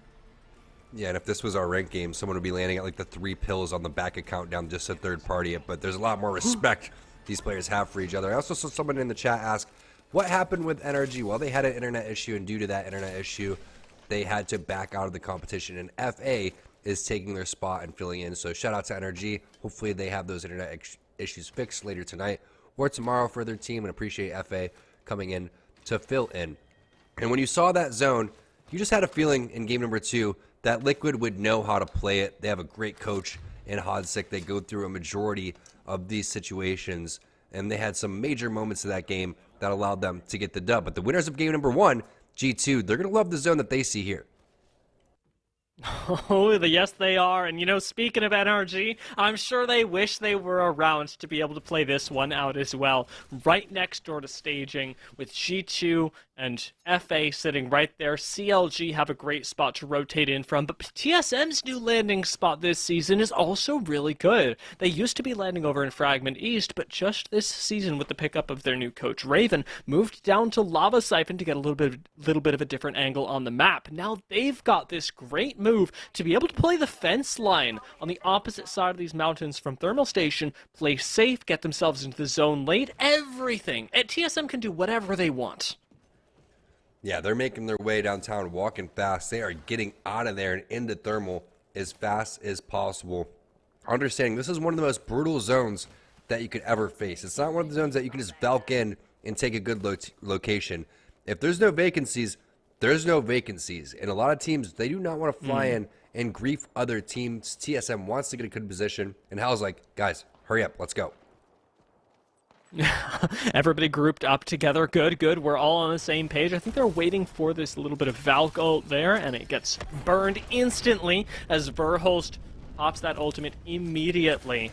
There is the opportunity for TSM to try and play the high ground here now, as it would be a pretty early time to take it, but it's juicy indeed. Already only one player spotted out there, so TSM are going to try and wrestle this high ground away. It is incredibly powerful if you can hold on to it for the end game, but they've got to fight for it first, and Hal already finding Flesh gets knocked himself before anyone else. Sorcerer taken down on the other side as TSM lay out that damage with the fuse to buy themselves a little bit more space. There's already Arc Stars raining in around them though, and Reps almost gets knocked by dodging around the fence just in time, sending Verhulst on the flank. Out goes the Knuckle Cluster, but he is on slivers of HP, as Verhulst as well is going to need to shield that up behind this pill, gets that little bit of extra HP, and is now on the push. If TSM can finish this off, they get ultimate high ground, and they do. FA being taken out as Dark Zero swoop in as well. Both of these powerhouse teams recognizing this powerhouse position and going for it with everything they've got. Response ultimate slows down Dark Zero for just a moment. There's even a third party incoming already, T-squared, but TSM have lost now 2, make it almost 3 members, with I believe Hal being the last one left alive. It's shocking to see the domino effect, the butterfly effect that comes into play with Apex. TSM wants that spot, FA's already there. DZ wants that spot, they come in for the third party, and unfortunately as soon as Hal ends up getting double teamed and knocked right there, it's very tough to go and cover, especially for that third party. A team as good as DZ is going to go and take that 10 times out of 10.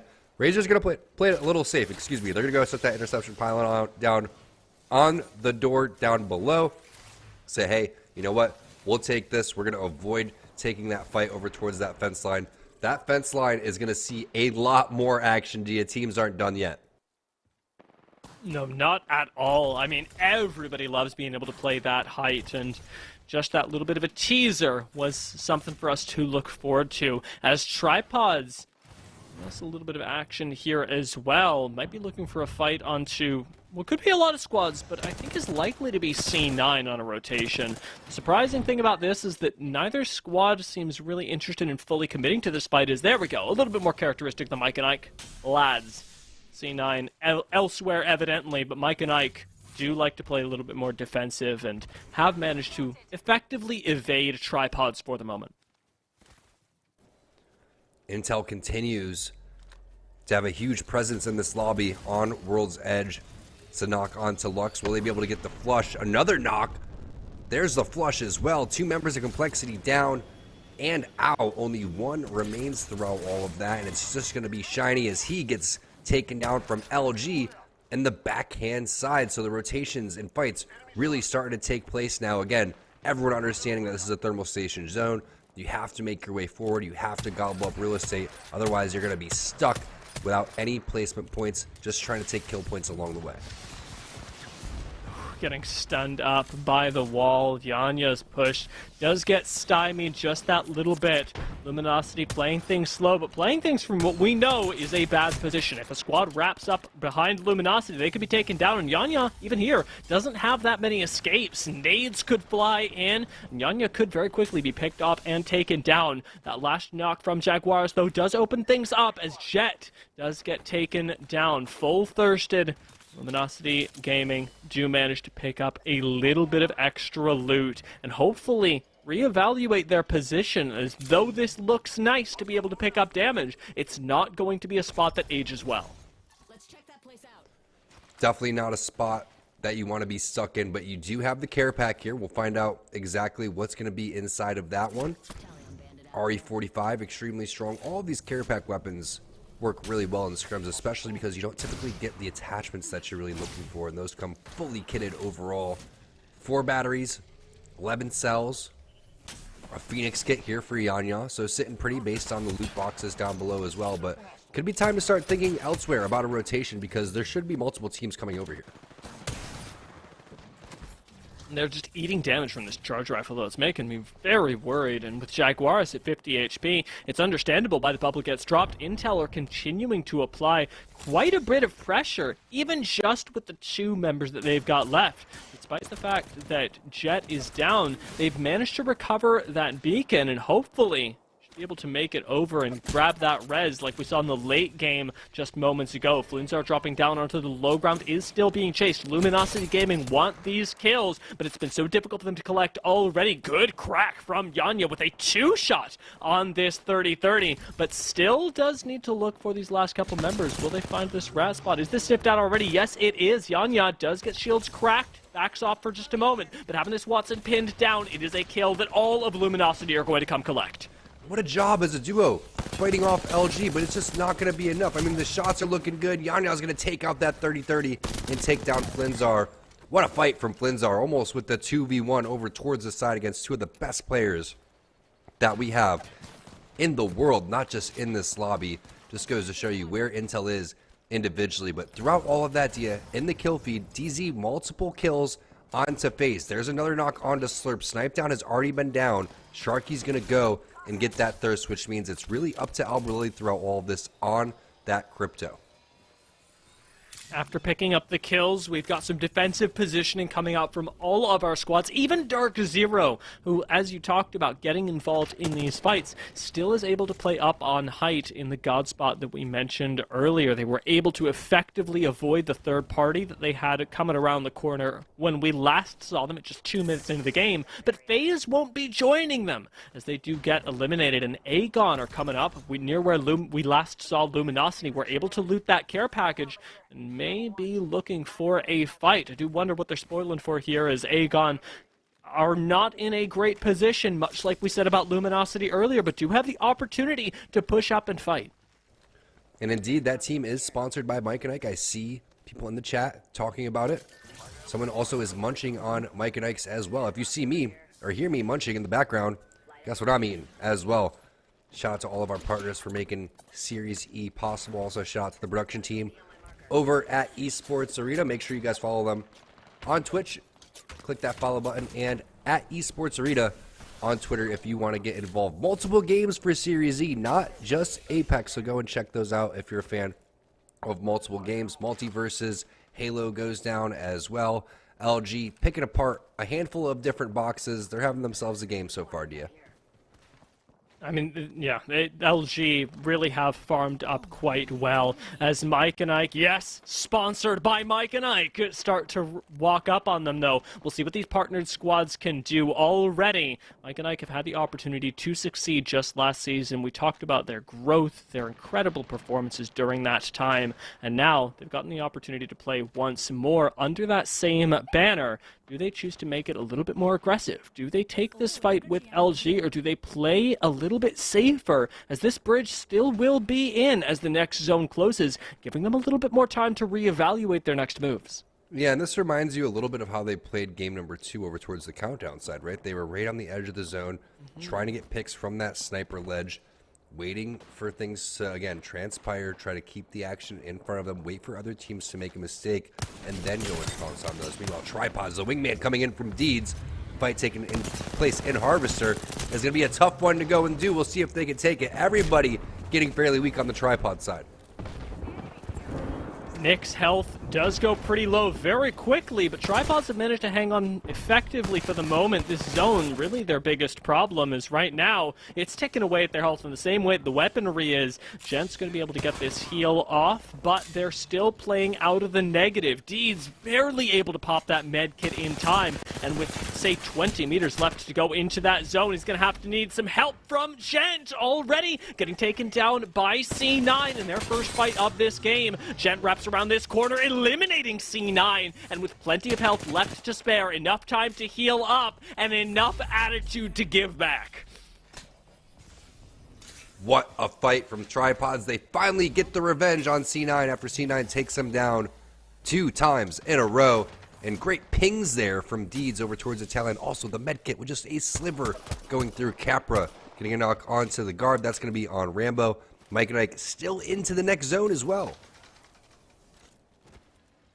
I'm surprised that this zone actually pulls so hard towards them. For Mike and Ike, I mean, I'd be starting to doubt whether we can even know where it is going. It does seem unlikely that it pulls to this side of the mountain, and actually, it hasn't excluded the northern passageway up through Harvester and into Thermal yet either. So, during the next minute, Mike and Ike and Luminosity Gaming will have the opportunity to fight for that, or even push up to it if they're not confident in taking a Valgold. As we get the chance to look at Esports Arena, however, who already took some chunks out of the guard. Luda almost eats that nade, but manages to stay up with 90-something HP, and even take to the skies. A little bit of a risky angle if there's a third party in the area, but there is none, and instead it opens up Phony to be able to get yet another knock, this time on 200 Thieves. Rambo gets back up, though. He's going to lay down some shots onto Luda. Vaxon, last player alive. And it's interesting to see 100 Thieves bail on their typical composition. I don't think this is a composition that really makes sense for them. They were so strong at Newcastle and Watson. I almost feel like that's something they're going to go back to.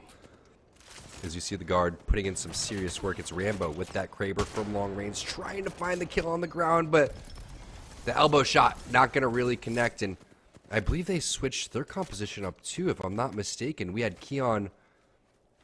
He was on Loba earlier, and Loba. I believe we saw Loba Seer, if I'm not crazy. I may be crazy. We'll see, but this is a little bit more of their vibe, I feel like. This is exactly what FaZe is running, and I love to see Rambo on Valkyrie. And they've definitely been more comfortable with this composition in things like the ALGS recently, and with the guard able to give a lot more mobility to Rambo as well. You have to imagine that that'll go better for them in these little short-range skirmishes. They not only have that, but an incredible amount of defensive power given to them by Watson, but Esports Arena dropping in right next to them do manage to get Luda right back into the game with hopefully enough loot. Zone 3, remember, does hurt quite a bit, so you gotta be careful not to be knocked by this. Safety right in this corner of Countdown, though, actually gonna be really useful to the squad, as Luda will be able to heal up off the meds that they picked out of those death boxes, and with even more death boxes in front of them, Esports Arena are looking good right now. I like that play from Luda. You know, go back, get all the loot that you can that's going to disappear a little bit later in the zone. Find a little bit of safety, and then make your way forward. Great use of the Q right there to get back on over towards his teammates, but also just a great job by his team overall to cover him, D, and make sure that he was okay getting rezzed. Razor, one of our only teams to be running Caustic today.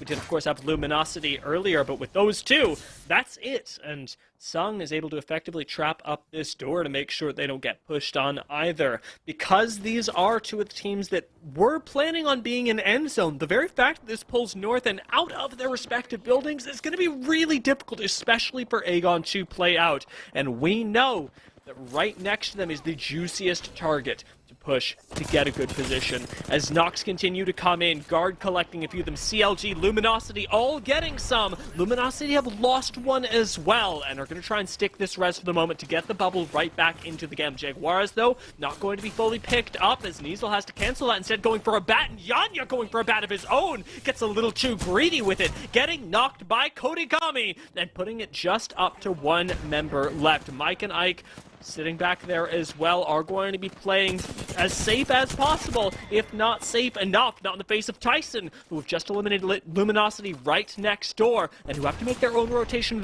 into zone. 9 seconds left on that move as Esports Arena make a push of their own, jumping up over this high ground, trying to take away this god spot that we talked about earlier. Dark Zero held here before. Can ESA surpass this mountain? Luda 10 health right now, and Capra just waiting for his opportunity to come up to strike on this Valkyrie, having access to the verticality, but there's a squad behind him, and now they get to assist Dark Zero, taking out these squads that are desperately trying to rotate in. G2 do lose one member, and Luda falls as well, this time to the Storm, and as G2 falls, we're into the top 9. Is it just worth for Capra to play placements? Because right now, looking up at height, there is no way that you dethrone Dark Zero. Round number 4, that's where all of the money is made. If you're a professional Apex player, you can see the kill feed. It's lighting up all over the place. G2 got dropped. CLG goes down. Team Liquid still in great position. And you can see a lot of teams and players are just being torn apart by the positional advantage from our other squads. There goes the drop down from Sol. Tripods is no more. 6 squads remaining as ESA gets dropped as well. But they're going to have to heal up. Sykes has to heal. And that's going to be a great shot from Sol to buy some extra time for his teammates to get back into this one. And someone throw this man a Q. Wait, they're not playing Horizon. And it feels bad, but fortunately for fun, he'll be able to climb right back up, joining the rest of the squad. Great trigger discipline from Sol as well, not getting his jimmies rustled by being at only 50 health, instead aiming that Kraber shot, buying space for Liquid instead, and not giving a single inch up. It's going to get Liquid this little bit of height, and still, though they need to push forward, their fight should be with a few squads, as Dark Zero holding this ultimate height should be in the focus of a lot of teams, Razor included, even though they've got a squad right above them. Yeah, Sung has been one of our strongest caustics in NA for quite some time. A lot of people don't remember former tournament winner for the ALGS, and Caustic is who we did it on. I believe it was at the same time that Kings Canyon was being used. So yes, quite some time ago, but still, nothing's changed in terms of how you actually play Caustic. It's always been the same type of strategies happening over and over again, and now you can see why DZ really wanted to go and hold this fence line. It's very close to where this zone is going to end. A majority of the zone, Dia, is being eaten by the mountain. It's almost half of the zone. And now DZ is going to have to make some serious moves, but what's going to be the play? They're going to have to cause some visual clutter with the Bangalore smokes, and then the pressure comes in from Jen Burton on the high ground. They're already getting pushed as well. Jen Burton gets fried on his way up, and Zero can't actually climb up as kills continue to fly in for Guard.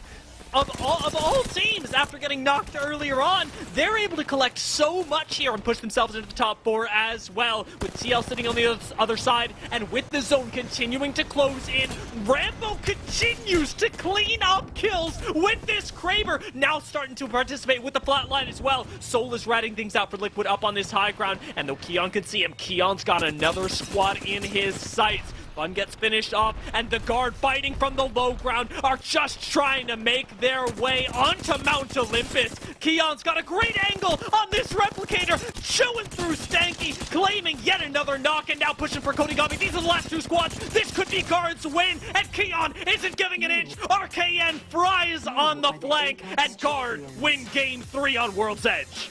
Wow. Rambo popping off with that Kraber.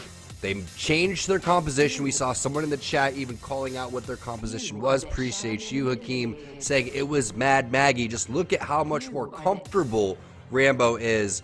And we saw his username that he's using. No, that's not Dia, that's Rambo. Yeah, I mean, he looked really good, especially, again, considering that this squad got knocked earlier. We saw their attempt at recovery in game number 2, but that comfort that you're talking about, T-Squared, so evident in this end game and in the mid game as well, with them being able to get everybody right back into the game, play out of a very difficult spot in what was center zone. Not that much loot, not that much cover, just a little macaroni building to keep Guard in the game, but it ended up turning into high ground where they were able to take the game away from Dark Zero, of all squads, a 2-time world champion, and who had the God spot going into that ring. Guard was able to wrestle it away from them. I just don't think Guard is going to change their composition much more after seeing that. I mean, Kraber shot after Kraber shot, the flatline connecting, all of the positioning coming through that they were doing. That's how you fight your way through things. You don't need Maggie to bully your way through. All you need is Rambo with a Kraber in his hand. Give them 10 kills, give them 22 points, and put it on the board. Giving some love to Keon as well. I mean, the angles that he found in that last fight were textbook. And you know, everybody knows, if you've seen RKN, if you've heard RKN talk, that it was the perfect way for that last fight to play out. It was literally dissecting a squad as you would need to academically. Take a flank, find a little bit of damage, and then take the opposite side. Arcane and Keon working together flawlessly to knock down those pins. We'll get the chance to talk a little bit more about this squad, however, once we return from hearing from Yeso. Nice win there from the Guard to close out our first half. Done with World's Edge for the day, and we're headed over to Storm Point very soon. So that's G2, Team Liquid, and the Guard are winners here in the first half of the day. We're going to make a quick segment here because I got a little something special to show you also. Let's jump right into our Mobile One high performance moment here for our last game of the first half. And it's checking in here late in the game with Dark Zero. First of all, credit to Dark Zero. Great performance here in the third game. Very quiet from the squad in the first 2 games of the day, but able to get this top 4 performance here at the end of this one has got to feel nice. And they're coming into the second half here with a little bit more confidence, but we have to jump over and watch Team Liquid here, and it's just hanging out here up on the high ground, trying to hide, trying to rat it out. Meanwhile, the Guard feeling confident, feeling scrappy, and as Dark Zero goes out, it's the signal from the Guard here that it is time to go. Only 2 squads remaining as Liquid gets eliminated, and it's now just Tyson versus the Guard, and they just get the firing squad going to finish off that last player there on the side of Tyson to grab the win. And really looking forward to seeing if the Guard can carry this play over to Storm Point. Of course, you heard T-Squared talking about the adjustments that they're making in their composition. Are there any changes that they make headed over to Storm Point? We will find out very soon. Let's quickly check in on our Mobile One leaderboard to see where all of our teams stand. G2 finally knocked out of that first place spot, courtesy of back-to-back really good games here from Team Liquid. They follow up that first place victory in game 2 with a top 3 finish here. They're up to 37 points, and it's very tight behind them. 29 points for G2, the Guard and Esports Arena, both tied at 28. CLG rounds out that top 5 at 24. Meanwhile, teams like 100 Thieves and TSM, Tripods as well, rough start to the day. We'll have to see if they can get things rolling as we head over to Storm Point. We're going to head to a quick break right now, but as we do so, you may know that we here at Esports Arena have been partnered with the Alzheimer's Association for a little while to help support their efforts in dealing with that very, very difficult disease. And I got to sit down with a very special guest recently to talk all about it. Everyone, Esports Arena is a proud supporter of the Alzheimer's Association through Wednesday Night Fights. every final Wednesday of the month. If you head out to Esports Arena and register for their event, 50% of all registrations will be donated by Esports Arena to support the association's care, support, and research efforts. It is my pleasure to welcome a man of many talents and even more voices to talk with me today, my good friend Wes Johnson. Wes, it is good to talk to you. How are you today? Great to be here, JC. I'm very excited about this. Very excited. I am as well. It's a pleasure to talk to you. Just, for the folks that are watching that might not necessarily recognize your face, I'm certain that they do recognize your voice. Could you tell them just a little bit about your connection to the gaming community? Oh, yes. I've been expecting that question. I've been doing voices for the Elder Scrolls for a long time. Fallout, Star Trek, World of Warcraft, a number of different games. I work on film. I do announcing for the Washington Capitals and the National Art Association. I am out there, but most people would recognize me perhaps as Shiagore, Daedric Prince of Madness. And I've brought my Wabbajack with me as well. So that's what we're going to do today. We're going to take the Wabbajack and zap! We're going to turn Alzheimer's disease into a cure. And if we can't do that, well, maybe we'll go a little Fallout, bring out Mo Cronin from Dimey City. I say we get ourselves a nice hefty hickory, get a swatter, and we take care of business. How does that sound to you, huh? So, yeah, it's been my pleasure to be able to use the voices to combat Alzheimer's disease because it's a very personal thing. What do you think is something that people really need to know about Alzheimer's disease? It's not a normal part of aging. Okay, it's something different. And if you start seeing some things, maybe a family member is starting to forget things, there's a little bit of a hallucination kind of thing going on, little tiny hints, you may want to get help. And remember, please, that you are not alone because it can be overwhelming. Alzheimer's disease is something that I think is in many lives for people that they don't know it's there, and it creeps up on you until it completely overtakes you. That's why it can be overwhelming, and there is a stigma. People hide away from it. They don't want to know. Don't want people to know that their family is going through this. But you need help and support. And that is why the Alzheimer's Association is there. I'm sure there are a lot of folks out there watching who are personally impacted by this disease, and you've already touched on it a little bit, but what kind of help and resources are available to them? The Alzheimer's Association can help in a myriad number of ways. Just look up alz.org. alz.org. It's a wealth of information. And as you know, with esports, the information, knowledge is power, and it gives the power back to you that gets stolen by Alzheimer's. Take the power back. Fight for your family. Go to alz.org. Go to 800-272-3900. Find some help. And if you want to find your local chapter, go to alz.org/find us. Because Alzheimer's Association is out there. Alzheimer's Association is ready. Alzheimer's may think that it is the big final boss, but you know what? We're going to take it down. My final question for you before we go, if you had to give, one short message to anybody who is just starting to jump into this, maybe they have just been diagnosed with Alzheimer's or they've just have had a family member diagnosed, what would be your message to them? My message is to live every minute, every day. Live. While you still are who you are, while you still have your memories, live, love, do the things that you want to do. For those of you who have someone who you're slowly losing to Alzheimer's, remember who they are. Love them, even through whether their personality starts to change or temperament starts to change. You hold the memories and keep them as they always were in your heart. And you fight. You drop the gloves on Alzheimer's disease, and you fight this so that nobody in the future has to go through what we have gone through. Wes, I greatly appreciate your insight and your passion. I thank you so much for talking with us today, and just want to remind all the folks again, alz.org as well as 1-800-272-3900. Get involved, and thank you so much, Wes. Keep up the good fight, everybody, everywhere.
We have made our glorious return after the halftime break, and T-Squared, it is just in time for us to prepare everyone for the move onto Stormpoint. We talked up and down last game about how it was the final time these teams would have the opportunity to strut their stuff on World's Edge. But I'm going to toss this to you because you know this game the best, inside and out. T-Squared, what changes when we move to Stormpoint?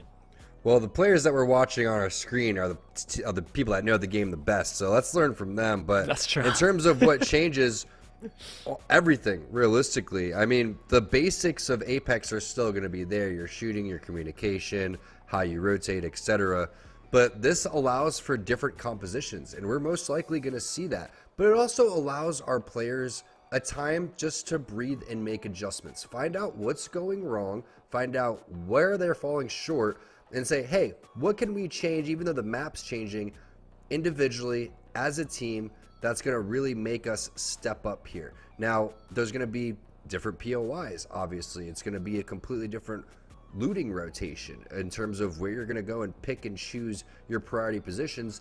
That's going to change as well. But one of the things that I love that doesn't really get talked about enough is that, say that you're a newer team, say you're FaZe, right?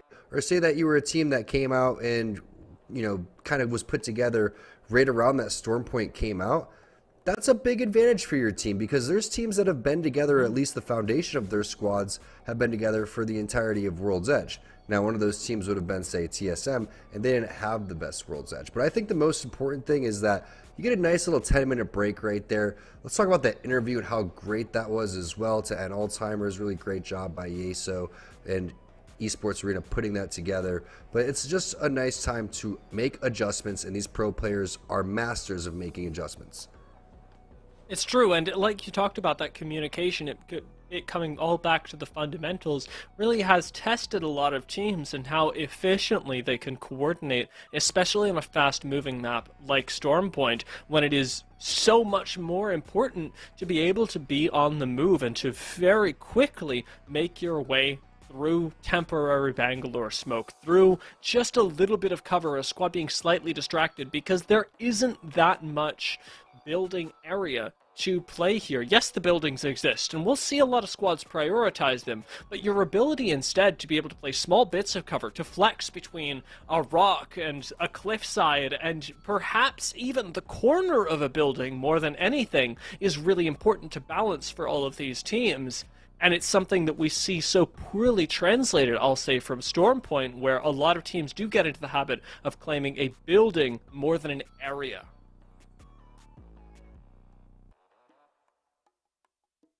We are going to be right back in just a moment. We do want to make sure that all our players get into the lobby, and so, much like in Game 1, we'll be back with Game number 4.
Welcome back to Series E. Thank you so much for holding. It's Dia and T Squared right back with game number 4, our first game on Storm Point of the day. And since we've got the time to talk about it, everybody's just dropped into the game. No 50-50s just yet, it seems, but I may have spoken too soon as Aegon get taken down by ESA in cold blood both times on both maps. ESA landing contested, T Squared.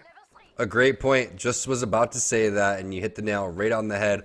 Also, taking a look at the loot coming in from the guard, Love the setup coming in from each one of their players. You always have to have a good mix of mid-range, close range, and long range. They have all of that. You need to contain people with your poke damage. Let's take a look at the zone and the mini-map. You can see it heavily favoring Command Center. That's where 100 Thieves is going to love to see what their setup is going to look like. Dark Zero as well. Sharky, he's going to get out of Stormcatcher very soon and make their way on over towards Zero and Jen Burton. You can see the guard may end up meeting up with Complexity over here, and then a potential third party coming in from C9 and Liquid from the northern side. That'd be a really fun fight to watch. I don't see any shots fired just yet, but I love that you brought up the weapon choice as well, because it's going to mean so much during these small engagements. A lot of long range is going to be really rewarded in end game zones, of course, when if we do pull up to that height, you have the opportunity to just take entire squads out with the 30-30. But if the guard runs into a team right here, right now, having that little bit of extra short range, those SMGs, is going to be really useful. You know there's a squad above you now. You know that you've already got a knock, as TL have managed to do that one for you. Lux is down, and Complexity going to try and reset here as they get pushed by the guard with RKN coming up right behind. He plays spooky, scary, and he gets jumped on just as quickly. Monsoon taking him out and popping the bat around the corner. Doesn't quite finish it, but with Keon on the chase, it's burned crucial time for the guard. Our res has certainly gone up on the high ground, and the guard are going to have to pull off one of their own. It's a gold knock res though, and I don't think they're going to be prepared for this on the Complexity side. Shiny's fairly weak. You can see the damage coming through from the guard. The nade doesn't connect. The wall goes down. A great effort from Complexity, but the guard, especially with that gold knockdown, it's very rare that you see the gold knockdown in competitive play, but right there, it works wonders to get that shield back up so you can reset as fast as possible. Also, can we talk about how fast Monsoon was right there, looking like Sonic the Hedgehog with his red and white Nikes on?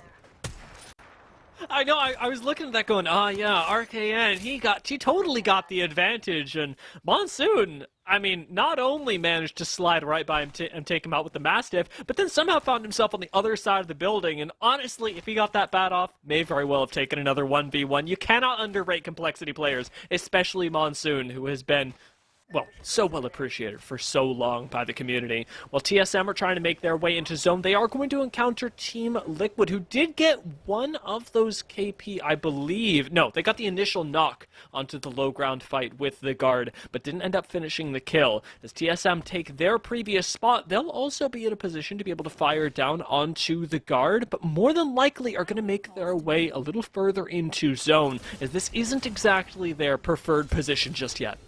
And I'm just so proud that we have Series E every single week and have our pro nights every single Wednesday, because there's times where you'll be on Twitter and you'll see lack of scrims happening, etc., and you see the best of the best teams in here. And even TSM, as strong as their team may be, find themselves having 3 bad World's Edge performances, and it's an opportunity for them to adjust and grow with the meta. It makes you wonder, are they going to continue to use Fuse? What were the issues that they ran into? Are they going to adopt a different playstyle? You know that they could play a handful of different legends. Hal loves playing on Horizon. We know that Verholst is a Valkyrie main.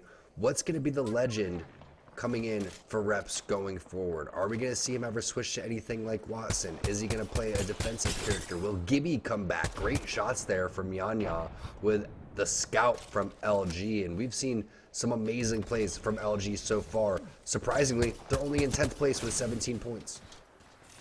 I can hear Nicewig's disgust from here after those shots with the G7. Yanya does get a nice little bit of damage up, but with purple shields already, maybe it's time for what we talked about a little bit earlier. I believe it was also in Game 1, where we talked about swapping out shields so that you're able to level them up for not just yourself, but your teammates as well. Jaguaras notably sitting on a blue shield right now, with Yanya having that extra little bit of range to perhaps help out his teammate in that way. The nice benefit of LG's spot is that they're able to back right off. They're going to grab the beacon in the meantime on this high ground to get more advance notice on where this zone is going, and they've got the replicator to make use of as well. So a really good position holistically from this team, and for a lot of our teams who have managed to play a very slow game so far. Stormpoint typically plays a little bit slower. There's always a lot more area. You ask what the difference is between World's Edge and Stormpoint. Well, there's a lot of areas to go and kind of hide in, a lot of rocks, a lot of tree cover happening overall, and you can see how many teams coexisting on over towards this next zone. ESA all the way over towards the northwest, FaZe coming in from that northern side. Even they're going to have a building to go and play with on the edge, but a majority of those squads have already picked and chose which spots they want to be. You saw the early rotation coming in from Dark Zero. They're going to go and pick that east side of the zone. C9 makes their way in there, and it looks like we got a drone race with the amount of cryptos now that are inside of our lobbies. Intel trying to find their way into the zone, maybe footing it. Scans coming in from Icy left and right. Doesn't really pick up anything on the heart sensor, but there is a team now making their way forward. It's going to be tripods. They don't recognize the armor situation, so Jet needs to be careful. He recognizes, I have the high ground here, but if they show their cards and if they showcase exactly what the armor situation is going to be, they may get full sent on.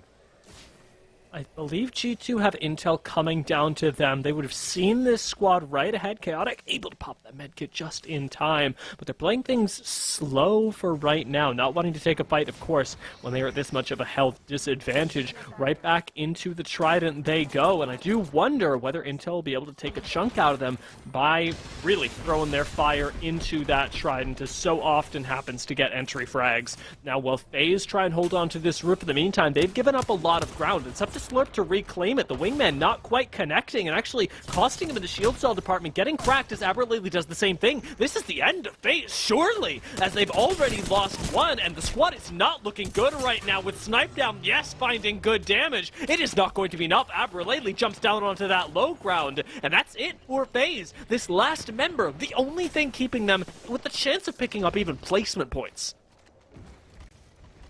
Tough break there from FaZe, but I love seeing the diversity again in Alberelli's legend pool going with Bangalore here. Bangalore definitely viable in these type of situations, but now DZ is on the hunt. Zero has a member in front of him. It's going to be the last player on Sentinels. It's going to be Panders going down to the R301 coming in from Jen Burton. So that early rotation in the zone pool really paying off for Dark Zero. Not electing to go for the middle of the zone, say like 100 Thieves, but picking a spot where they know teams are going to rotate in, where they can find and locate kills and find those extra points. Like I said earlier, T-Squared, the game is second nature to you. As soon as you saw the way the zone was pulling, you had called out specifically that Dark Zone were going to rotate up here because of exactly that. The fact that you have so much KP that you're able to pick up, just now finishing off a little bit extra as Dark Zero not only have a great position on height, but plenty of loot to make use of as well. Their one concern really does have to be the fact that the zone is going to pull a little bit further to the south. But given the fact that they've got a position like this, I wouldn't even mind sending another person out to maybe get a beacon scan and really be able to predict where zone's going in much the same way that C9 will be able to by making use of Zach's own drone. I mean, honestly, Zach was one with the rock right there. He's feeling very spiritual. He must have went on a nice hike beforehand throughout all of here, and he even has the matching skin to blend in with the rock. Some next level pay-to-win stuff using the default crypto skin right there. But G2 now, all jokes aside, is getting busy. Resulta is going to still continue to play on the Bangalore. Chaotic on the horizon. Designful.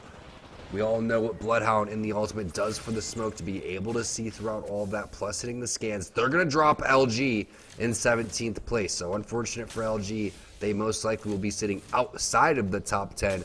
Keep in mind, 6th place was DZ with 21 points. 17 points is what LG had. So the difference in margin for error right now is slim to none. Now, Resulta doing a really good job of playing anchor for the team, is at least keeping those margins as thick as possible when it comes to G2 trying to make up for points. They are not giving up single members here because of those smokes from the Bangalore that ended up avoiding the entirety of a third party. You have no data on G2. You just know that another squad has dropped. And for that reason, and that reason alone, G2 are able to reset so cleanly without pressure from anyone else. It's what'll keep them expanding that difference between them and other teams. But Design does need to make his way up here eventually. Does have a zip line right ahead and isn't even going to use it. He's got, I guess, plenty of time in his mind. These players have everything timed out to a T, just like you saw Chaotic using the med kit at the very last second in Sliver to get the maximum out of all of the healing. It looks like ZZ is going to get interested now. They're going to continue to push up. Smokes happen from Sharky to try to advance a little bit forward. Jen Burton looks like he's interested in getting rid of these Watson fences here very shortly, but you can see from the player outlines, that team has scooted down, and the charge rifles coming from across the map are helping whatever team this is. It's got to be C9 on the other side of this. Yeah, the Crypto with white Nice shields. shots. That sounds like what we saw earlier. Zach gets taken down from long range, but even had he survived, it was still going to be death for C9 as they walk right into TSM, giving up 2 kills to them and 1 to Dark Zero. As C9 get taken out, so do FaZe, and it's just these 2 squads, Dark Zero and TSM, that are sitting up on the hill, and maybe TSM not for too much longer. Verholst getting shredded, getting taken down by Sharky, and this could be a push from Dark Zero. Potentially, because they know they've already cleared out one of the teams, and that was C9, the immediate res from Hal. Now the push coming from across the map, but remember that pesky charge rifle that was happening on over towards the side. Meanwhile, in your kill feed, Saucer going to get the Arc Star knock. FA get involved on G2. CLG, they've had a quiet day so far to be in 5th place. We haven't seen much of their points of views, but they're still in there. And they have the Catalyst in the back pocket here for Mamba. I'm excited to see how Catalyst is going to work in competitive play. Keon bringing it up in the kill feed, is able to pick up a couple members of 100 Thieves. The CLG sitting right behind here, dissuade the push from Dark Zero, and it's a good call from Dark Zero to back off because of this. Surely someone having spotted the fact that CLG are in fact up here, and you know it's CLG because they're, again, the only people that are really running Catalyst on the storm point of all maps. They've decided this is the move, and honestly, CLG has made this look good, able to separate out fights, especially in the end game with that Veil, and make sure that no one else is pushing into third party. And if you can get this Catalyst into the end game, it's huge, because the wall, even though it's had its issues and it's still going through some minor updates and changes to try to counter all of the scans that get stopped through the wall, it still cuts the zone in half when Zone 6 is closing. So that's something to keep in mind as we see another fight taking place between 2 of our partner teams. It's going to be ESA in 4th place going up against Razor. Razor gets third-partied from behind. Seer Ultimate barely avoiding Phony as he's got that gold helmet, trying to avoid another scan but not able to do so, and you know this is going to be a full set around the corner. ESA getting eliminated. It's going to be Intel in combination with tripods to drop them, and you can see the positioning coming in from Intel is so strong right here. They're going to be rewarded with a lot of loot, but round 3 closing, we're going to show where round 4 is here very soon, a majority of this still being owned by the Mountain as well. Icy takes a little bit of a risk dropping down with Liquid right above you. You can't afford to take too many missteps. You can't afford to overextend. As G2 continue to show up in the kill feed, they're playing things relatively slow for now, but have managed to have an active role in all of the surrounding fights, even picking up the last member of Mike and Ike and eliminating yet another squad. We're into the top 11 now, and it's just Chaotic that's doing it, evidently. It's a one-man army down here that's collected at least 3 kills in the past minute for his squad. Dude is a monster overall, and you love to watch him with the R301, especially with that 2-4. We know he is one of our top ranked players coming on overseas to join this G2 squad, replacing Gentrify. Such hard shoes to fill, but he's done a great job so far today. 2nd place, 37 points, winners of game number 1, trying to make some big things happen, and that's the shots that you love to see. Can he take on an entire team on the roof? I'm not quite sure, but he's darn close to. Oh my god, he gets the knock!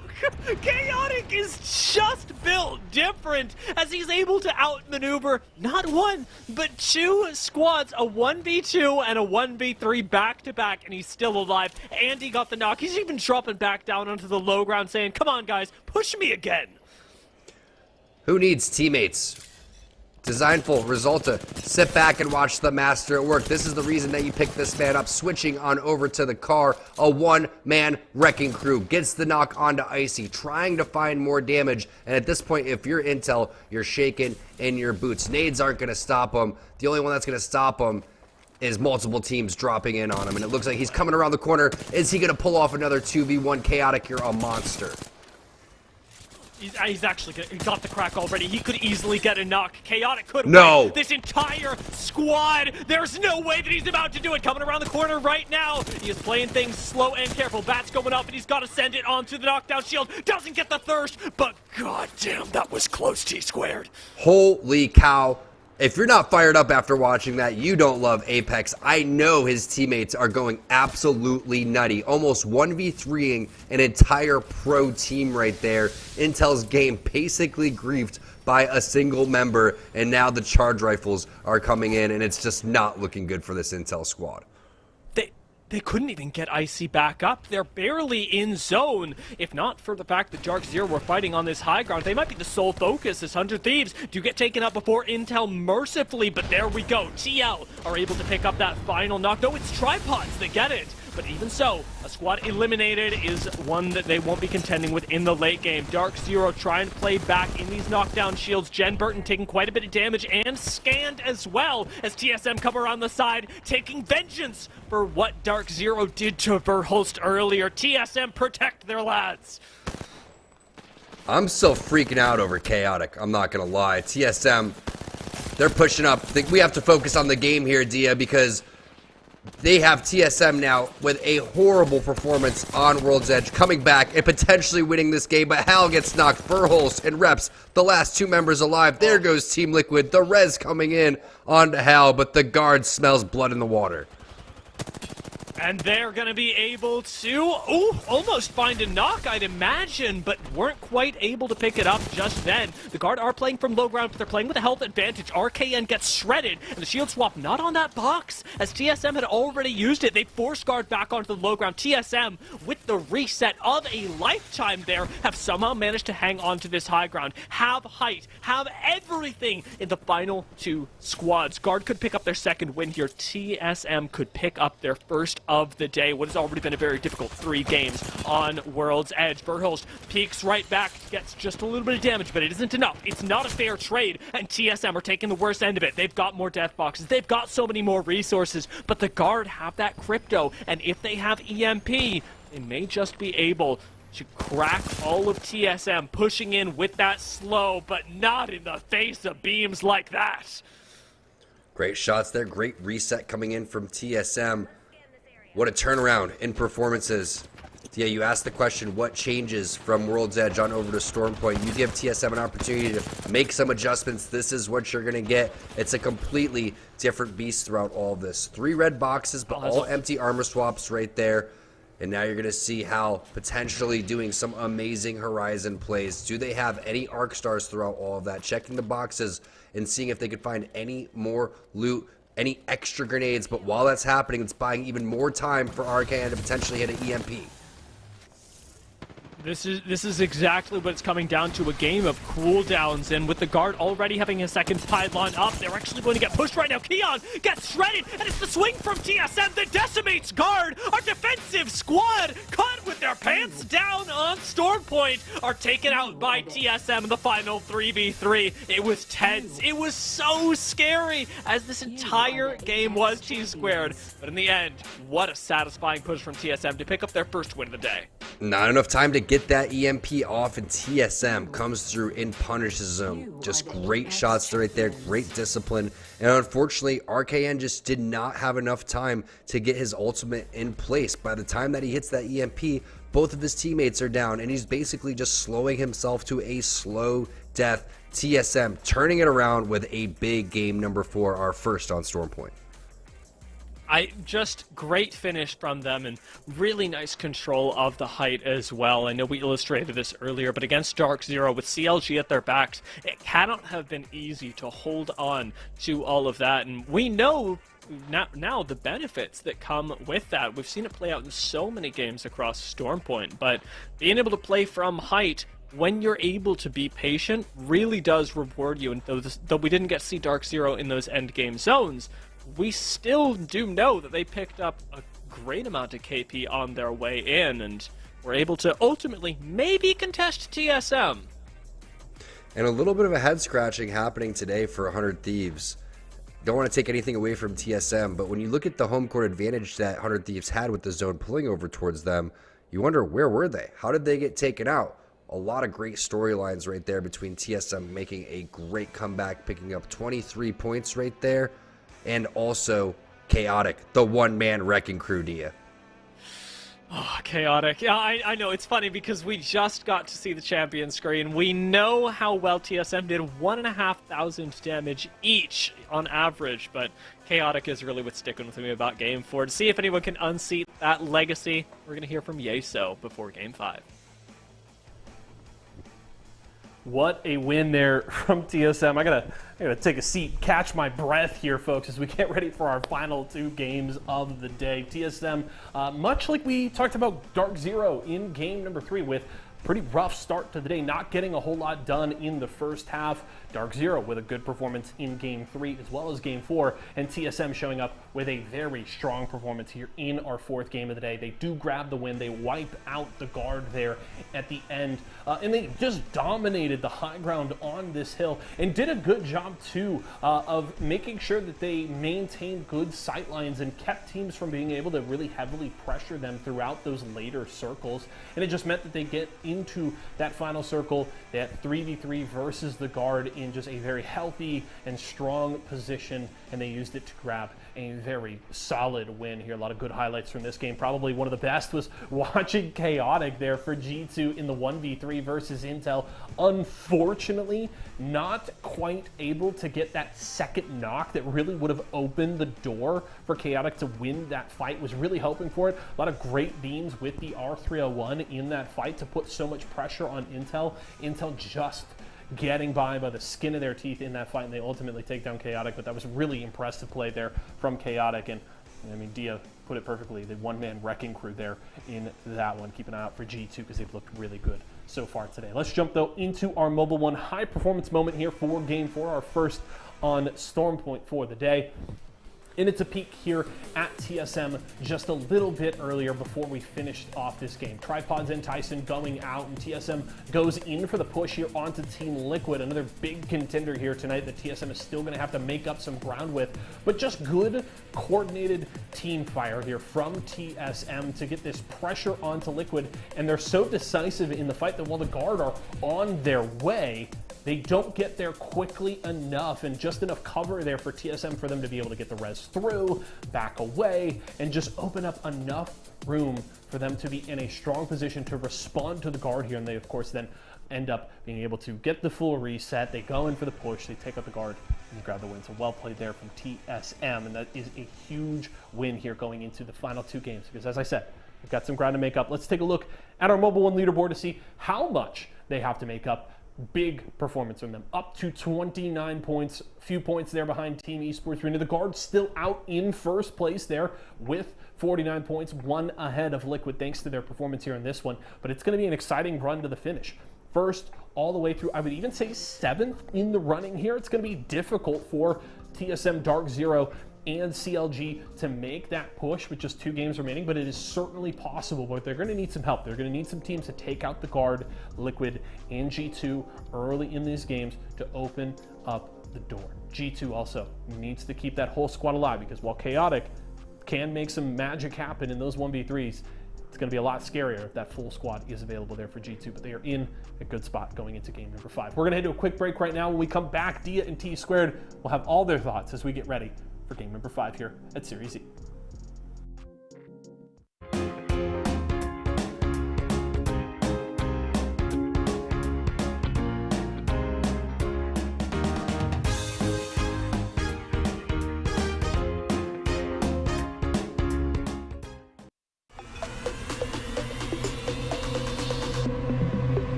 Series E has been a banger today, and it's going to continue with, as Yeso illustrated, our final 2 games and the final 2 opportunities for these teams to pick up points. Both of them will be on Storm Point, though, in T-Squared. We just got a taste of that action.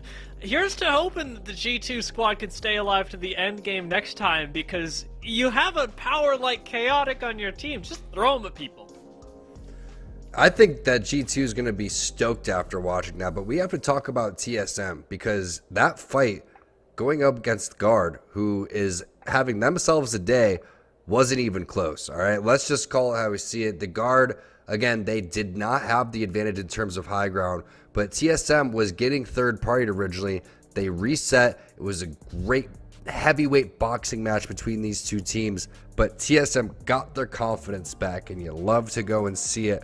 Makes you again wonder what's going on in World's Edge.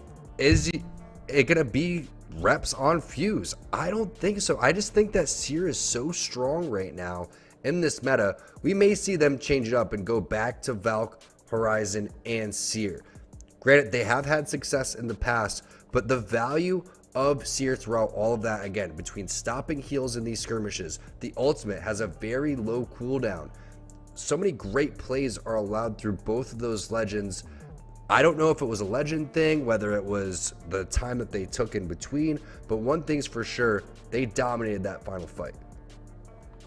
It really did, and they didn't even, I think, have to use as many resources as they planned for because they were able to work together so effectively. TSM both, again, swinging that wide corner. I believe it was Verhulst and Reps that initially found the knock onto Keon, and once you have a numbers advantage and height to work with as well, things really do play themselves out from the TSM perspective, especially when you're in a close range fight with that. And we know that they've got some controller demons on their team. It isn't just the Guard as much as we'd like to pretend that it is. There's a lot of talent on both sides, and so once you really do get that first knock and you have high ground, it becomes a textbook closeout. We're going to get the chance to tune in with them once we hit Game 5 after a short break.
Welcome back, ladies and gentlemen, to Storm Point here in our final game at Series E. The first day of our Pro Nights is going to be stopping after 5 games today due to some of the issues that we're having with the server on the back end. While those have been sorted out, we, of course, being mindful of our players' time, are going to be cutting this last game and making it so that this 5th game is the last opportunity for these teams to pick up points. So, if your favorites are doing poorly, give them their energy right now. Yeah, no doubt about it. It's the final game here, and TSM going from worst to first almost. 5th place, they're feeling it after that, and their shots have been on point. It's just a little bit unlucky in terms of the decision making. You saw in World's Edge they have a little bit of miscommunication on the fight that was happening over towards the fence and thermal station, but when it comes to Storm Point, they are exactly that. They are on point. And that's been really a nice, refreshing thing for TSM. It may even have to do with the way that they're able to rotate in. We think about the way they were able to approach last zone from height, and that looked really good for them. Even now, firing down onto C9, it's TSM that's in charge right now, starting on edge and being able to work their way in through these really short paths that they've got into center zone. They've actually claimed height. Well, we know, and C9 knows, that this zone is pulling, wow, over towards wall, and it's not just that people are thinking, oh, well, it includes wall. Everybody apparently thinks that wall is where we are ending, because 100 Thieves and C9 have sent themselves here instantly. 100 Thieves looking like they want to have a bounce back performance here, and it's exactly what they need. The last place you would expect them to be in is in 20th place with 5 points. They could sneeze and get 5 points typically, but this is 1000% going to be one of these wall endings. Exciting to see. Typically kind of ends out in the middle of these bridges over here. I'm not the best at predicting exactly where these Storm Point zones are going to go, so if we can get some data miners in the chat, send me some maps, let me know what's up. Yeah, just give us a little point as to where it's going, and we'll cast it from there. Now, since we've already got so many teams piled up in wall, I think it's fair to say that it's a favored end zone. It's also something worth noting that if this zone, for some reason, doesn't pull towards wall, we're going to get a lot of people dying very, very quickly, because when you do create traffic jams like this, it does mean that nobody can really move without being taken out by all the surrounding teams, and they all know that popping into a position like this. Sitting on the outside, it will be TL that get to watch the shenanigans happen, again, if the zone pulls away, but there are plenty of teams around the outside of even Zone 2 that have yet to find their way into safety as the storm starts to close in, and CLG notably are making their 2nd late rotation in a row. When we started on Storm Point last season, it was CLG that actually were the most proactive, picking up a trident, moving themselves all the way around the eastern side of the map. But take a look at how their playstyle has evolved, given 365 days time. We are here where they're playing a very slow rotation, where they're intentionally tanking zone, and I'm curious how it'll work out for them. Love watching Storm Point because you get so much action in the mid-game, Dia. All the teams safely finding the edge of zone, and the other teams are going to be working their way on over towards the middle. Great job by Orioles using his passive there to find the heat seek through the walls, and nice shots with the 1-2. Not the best scope for the scout, but definitely better than the iron sights. Seems to be doing just enough right now. Does get smoked out, so it'll be a little bit harder to find these angles, but with some nice high ground, you can fix that problem. It's FaZe that they're going to be going up against, and with a gold turboed up Devo for Abraleli, I'd be hesitant about making this anything other than a long-range fight, because FaZe can and will chew through you with that. Now, since they've got things like the Rolling Thunder to open up some space as well, it is a matter of when they choose to press the go button, because FaZe do have the opportunity to close ground very quickly. Rings closing, they're inside, they're safe, but they sure would like that beacon. Beacon's going to be huge for them if they can go and find that one. It's going to be an absolute bloodbath over on this side. The wingman shots connecting for Albrelli. I believe that purple mag, that purple sniper mag, is in the crafter currently, so that's going to be putting in some serious work for our wingman players today. not even a skull piercer on that as well. So we know white helmets on the other side of this. FaZe with that data, with that chunk, push up, but they get taken down just as quickly. The Prowler from Orioles taken down, sniped down, as Slurp's now got to play cover with the wingman. Aegon are pushing up now. Confident, inspired, and with seer scans, it should be a matter of time before they find another knock. Turns actually taking this 1v1 that was way far off in his favor. Down on the low ground, claims a second kill, and it's just as ESA show up for the third party. So a nice way to evade actually being in the crosshairs of Esports Arena. Instantly, Aegon take to the low ground and seem to have played this pretty safe for right now. Charge Rifle not quite connecting for a whole lot of damage, and Esports Arena, we're just a little too slow on this rotation. And that's something that you end up getting punished for, just like Slurp ends up getting dropped over here. It's going to be up to Snipe Down and Albrily. Snipe Down, unfortunately, he's going to be caught out, and Phony with the Charge Rifle puts in some serious work. Really, it's all up to you. You're not on crypto this time. Let's see what you have in store for us with the Bangalore. It's a tough task to go up against 3 players at once. And that wasn't a chaotic situation. That was just ESA running directly at them.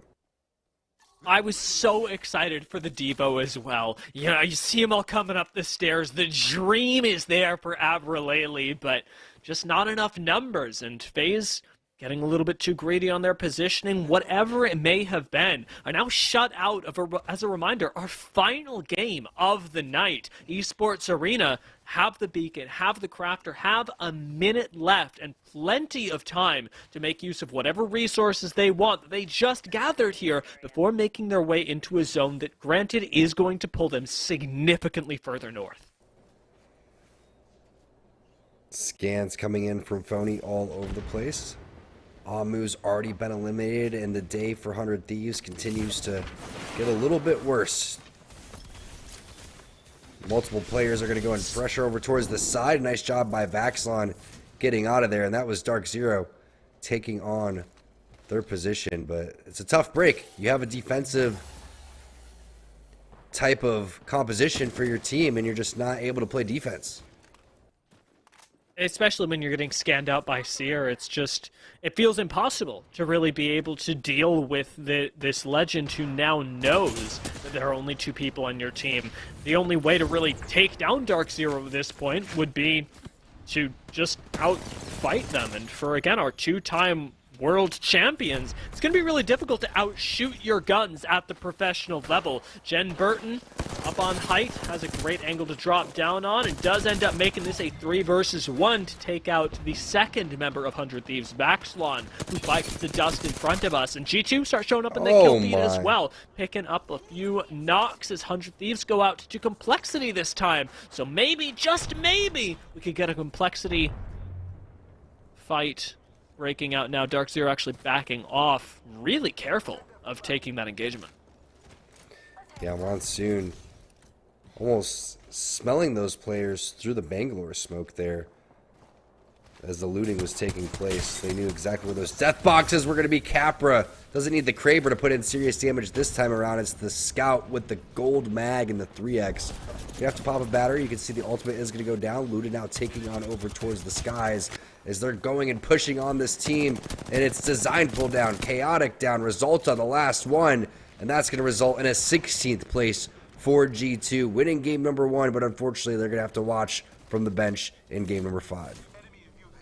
I feel like I've criminally underestimated Esports Arena this split, because given the fact that we're seeing so many highlights from them today, they're taking down top-tier teams like peak Apex Legends squads, and they're making it look very simple even in these 3v3s. The fact that G2 lose that when Chaotic was so confidently pushing up, the Chaotic that we saw almost single-handedly take down a squad last game, speaks volumes about the caliber of Esports Arena, the way that they're able to coordinate and keep each other safe in the face of what looks like impossible situations. And speaking of impossible situations, we may have one coming up pretty soon for FA, who are currently trapped on the outside of the zone. The concern now isn't where they are right at the moment, it's where they're going to have to be in the next minute to 5 minutes as this zone continues to push them in. And while they've got a few rocks, there's really not a whole lot of cover for them to play. Yeah, not much, especially if you consider a Horizon ult that could come around the corner. Now Fun, he's going to bust out the fuse. And it looks like they're going to be in a pretty decent position overall, as I love watching Complexity just running around. Monsoon always up to no good. This time he's got the Massive in his back pocket again. The damage going on to Lux, but it was traded right back out with the R301 coming in from Monsoon, and Shiny not realizing another player was around the corner. They're going to have to back off from this one and play around that wall. Really nice job from Complexity, just kind of bait and switching with each other to try to lay down max damage and start something. And they do get something. It's Jen Burton, the knock with the scout there coming through. Smoke's coming through as well, but the shots just ripping through for Shiny.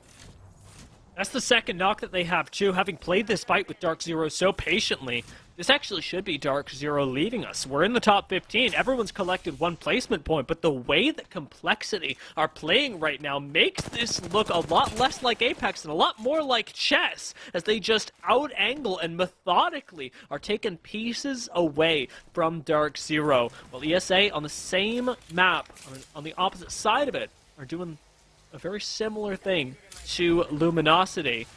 Complexity back off once again, and Dark Zero do get left to recoup everything, maybe getting back into the game, as Aegon came up right behind this fight and dissuaded the Full Thirsts.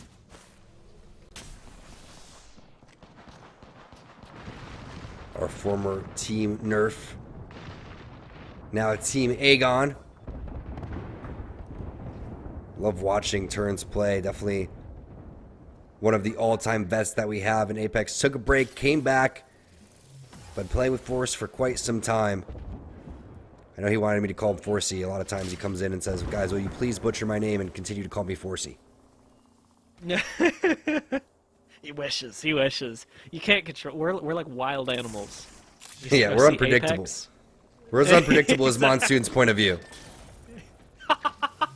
That's absolutely true. And hey, we could see some more, well, unpredictable scenarios unfolding here as Tripods look to be getting aggressive on what we know was TSM's former spot. Who the squad is in front of them, we are soon to discover, as that is TSM. Imperial Hal getting taken down there, but not fully turned into a box. So there is still a member of TSM up and available, as CLG are going to be losing one of their own. Prowler from the high ground coming out of Mamba does mean a shield swap gets forced, and they're able to just barely take out Tripods in the nick of time.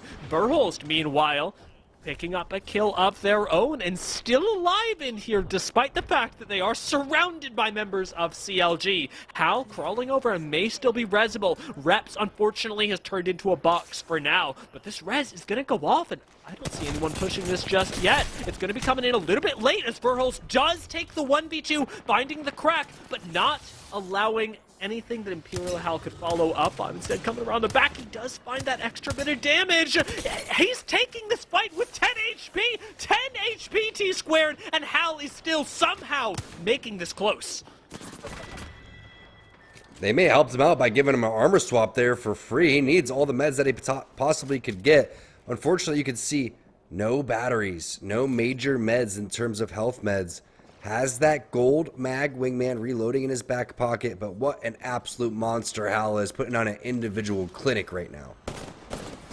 Moby coming up on top, so Hal knows he has to push. Unfortunately, it was the master plan from CLG that caught him. No win scenario there. A checkmate onto Hal and TSM as they're taking it out in 11th place. CLG getting their third right back into the game, and with no further contest coming from the north either. They took out TSM, they took out Tripods. What they've really got to do now is fire down onto the squads that would otherwise approach, and that is a much easier task to be able to manage. CLG doing it really well for the moment, with plenty, again, of loot still around. Nano's actually even going to be able to collect his own death box before this squad is ultimately forced to make their way over into wall that is not looking super welcoming right now.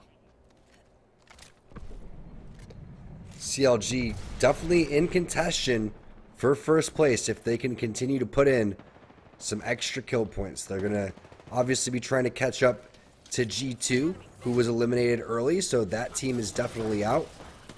A couple other squads directly ahead of them, like Team Liquid. CLG, though, again, with a very quiet 5th place, if that's ever such a thing. Flying low on the radar, using that catalyst to perfection so far. That's going to be multiple knocks happening in that kill feed. FA going out, the fill-ins for NRG. Doing a great job today, but unfortunately they are gone. Guard is another team that is ahead of CLG, but they're continuing to pick up kills in the kill feed. It makes you wonder, are we going to see another top performance from the Guard? CLG appropriately spotting out where their biggest threats are right now. With Tyson sitting up on this high ground, yes, it's a 2-man squad, but CLG do still have to be wary of them, as we have seen squads with much bigger numbers discrepancies be taken out by but a single person. As Guard continue to collect recon data everywhere else, it's RKN sitting in the drone that's going to be able to provide them the end game plan, and it's going to have to be one heck of a plan because they don't have an easy relocation into wall. It's got to be a game of distracting teams with other squads, and with only 7 squads left, that is a really difficult thing to do. Even CLG right now having a little bit of trouble as to what their approach will be, and Guard evidently playing no games, jump right on up, using their Valcult early to get a little bit of scouting. You gotta hope that pays off.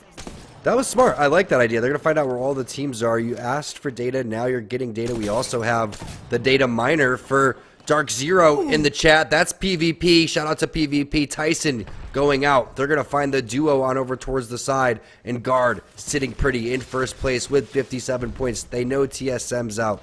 They know CLG's chomping at their heels. Can they finish this one off? They've had such a great day so far.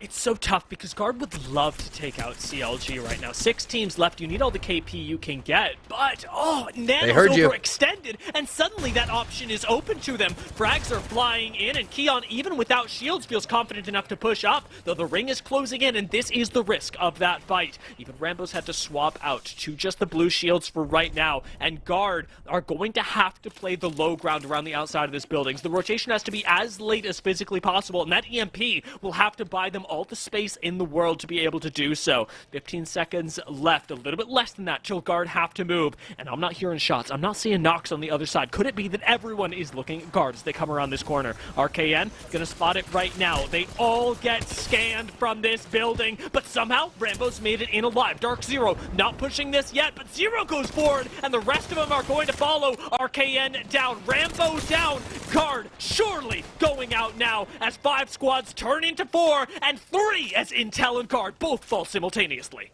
Dark Zero collapsing, having themselves a game overall. Is PvP gathering information and filtering it over from his team from the stream? That would be illegal. I don't think he's doing that. Plus, he's chatting at the same time. I'm just kidding. That's a great job from Dark Zero to collapse on that fight, using the smokes. They've really been heating up a majority of this time. Jen Burton with the R301 is just so deadly from any type of range in the map. And you can see even the flat lines from Zero connecting from long range. AOC trying to survive over towards the bottom hand side. Complexity has been dancing with death numerous times on the opposite side of the wall. And now you have a 3 versus 3 showdown for all the marbles in Game 5.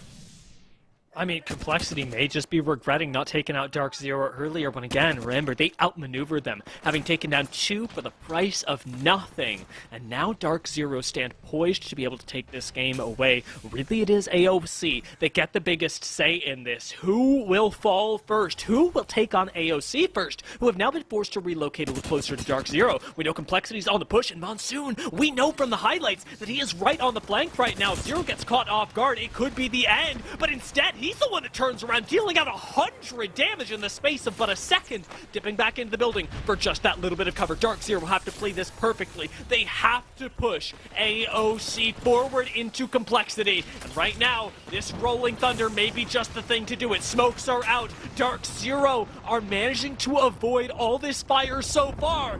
Will this Rolling Thunder get through the cracks they're looking for? I'm not seeing them. And what we do know is that AOC are right underneath Dark Zero. it was more of a defensive bombardment type of play, right? Because he was using that just to buy time for them to go and heal, and now Jen Burton's not going to be able to heal. Eventually, there's going to be a push coming in from somewhere.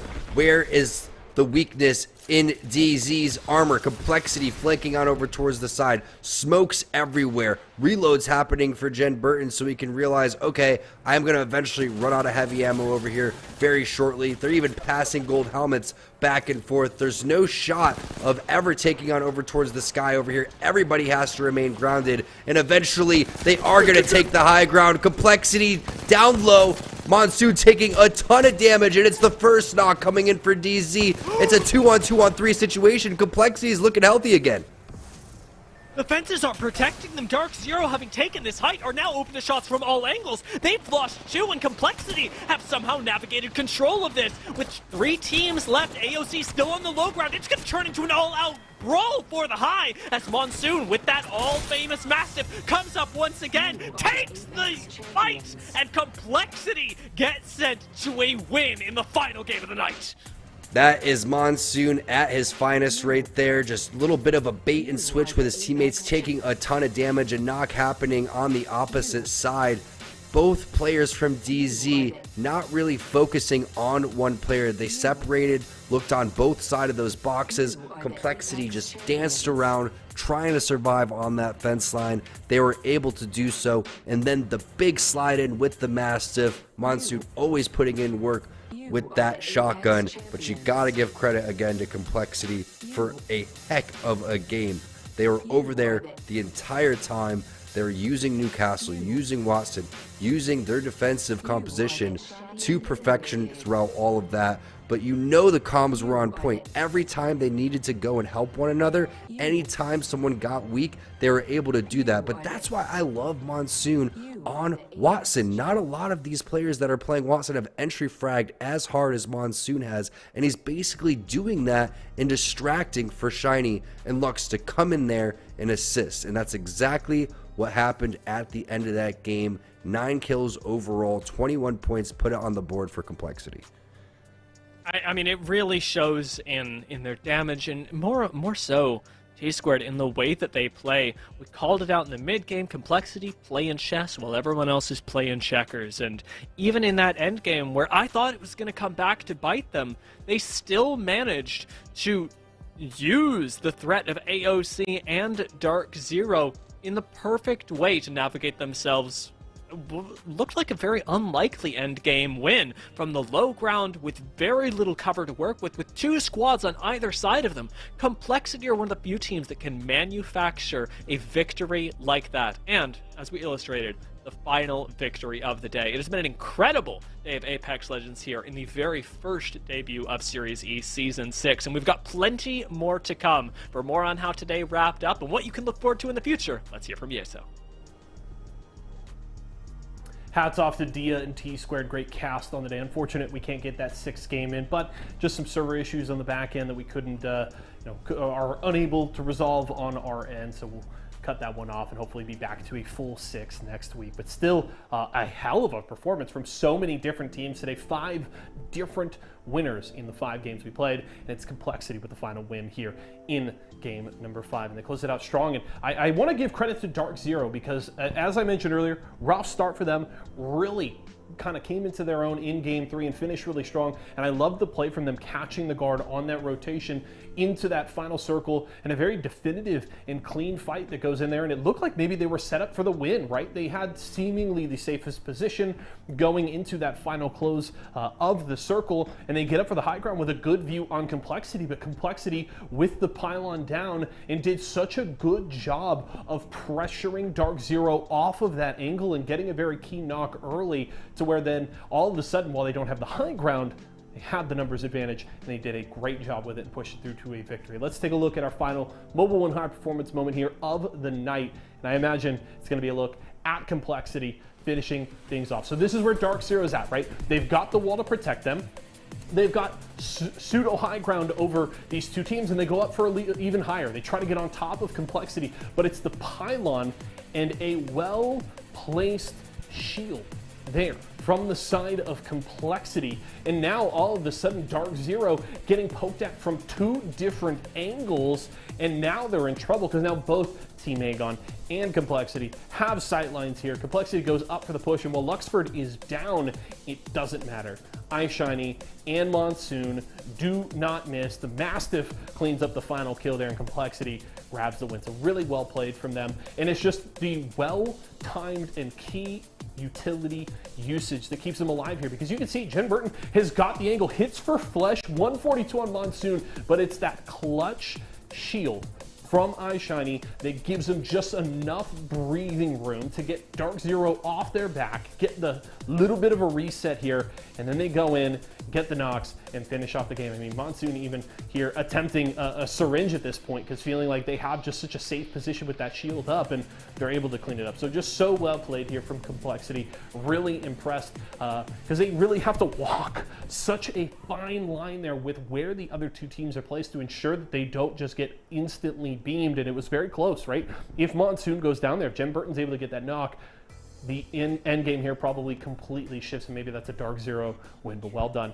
from Complexity. Let's take a look, though, at our final Mobile 1 leaderboard here for the day, see where all of these teams finished off. The Guard take the win here with 61 points, Liquid following them up in second, and Dark Zero with their strong final 3 games jump all the way up ahead of Esports Arena for that 3rd place finish at 43 points. Do need to see some adjustments from the partnered squads. You can see Tyson, the only one of them getting into the top 10 here today. Solid performance there at 27 points, just ahead of FaZe. But Aegon by AOC, as well as Razor and Mike and Ike, need to figure things out a little bit. Intel as well. Outside of that top 10, technically Aegon tied for 10th place there with FaZe. But these are teams coming back relatively intact, right? Couple of single roster moves here and there, but these are teams that played together for the most part throughout Season 5, and they need to come in, and I would say expectations are higher. Granted, these lobbies are tough, right? This is a very high caliber lobby, tons of talent here, but if they want to compete all throughout the season, they're going to need to perform on Wednesday night. So we'll see what kind of adjustments they can make over the next week and what they bring to the table next Wednesday night. I'm certainly looking forward to it. That is going to do it for us here tonight, folks. We are all done with our first night of Series E Apex Legends Season 6. Don't forget, though, we still have stuff going on here the next 2 nights. We're kicking off the season for Series E Guilty Gear Strive tomorrow, and then, of course, the debut of Series E Multiverses on Friday night. So make sure you're here, 4 p.m. Pacific time. The next 2 days, we'll be kicking off both of those incredible brackets. I'll be here to host it all, and it's going to be a blast. So if you're a big FGC fan, this is where you're going to want to be for the rest of your week. To everybody, though, who came out and watched, I hope you enjoyed the show. From myself, the entire live broadcast crew, and everybody here at Esports Arena, thank you so much for joining us here tonight, and we will see you again tomorrow.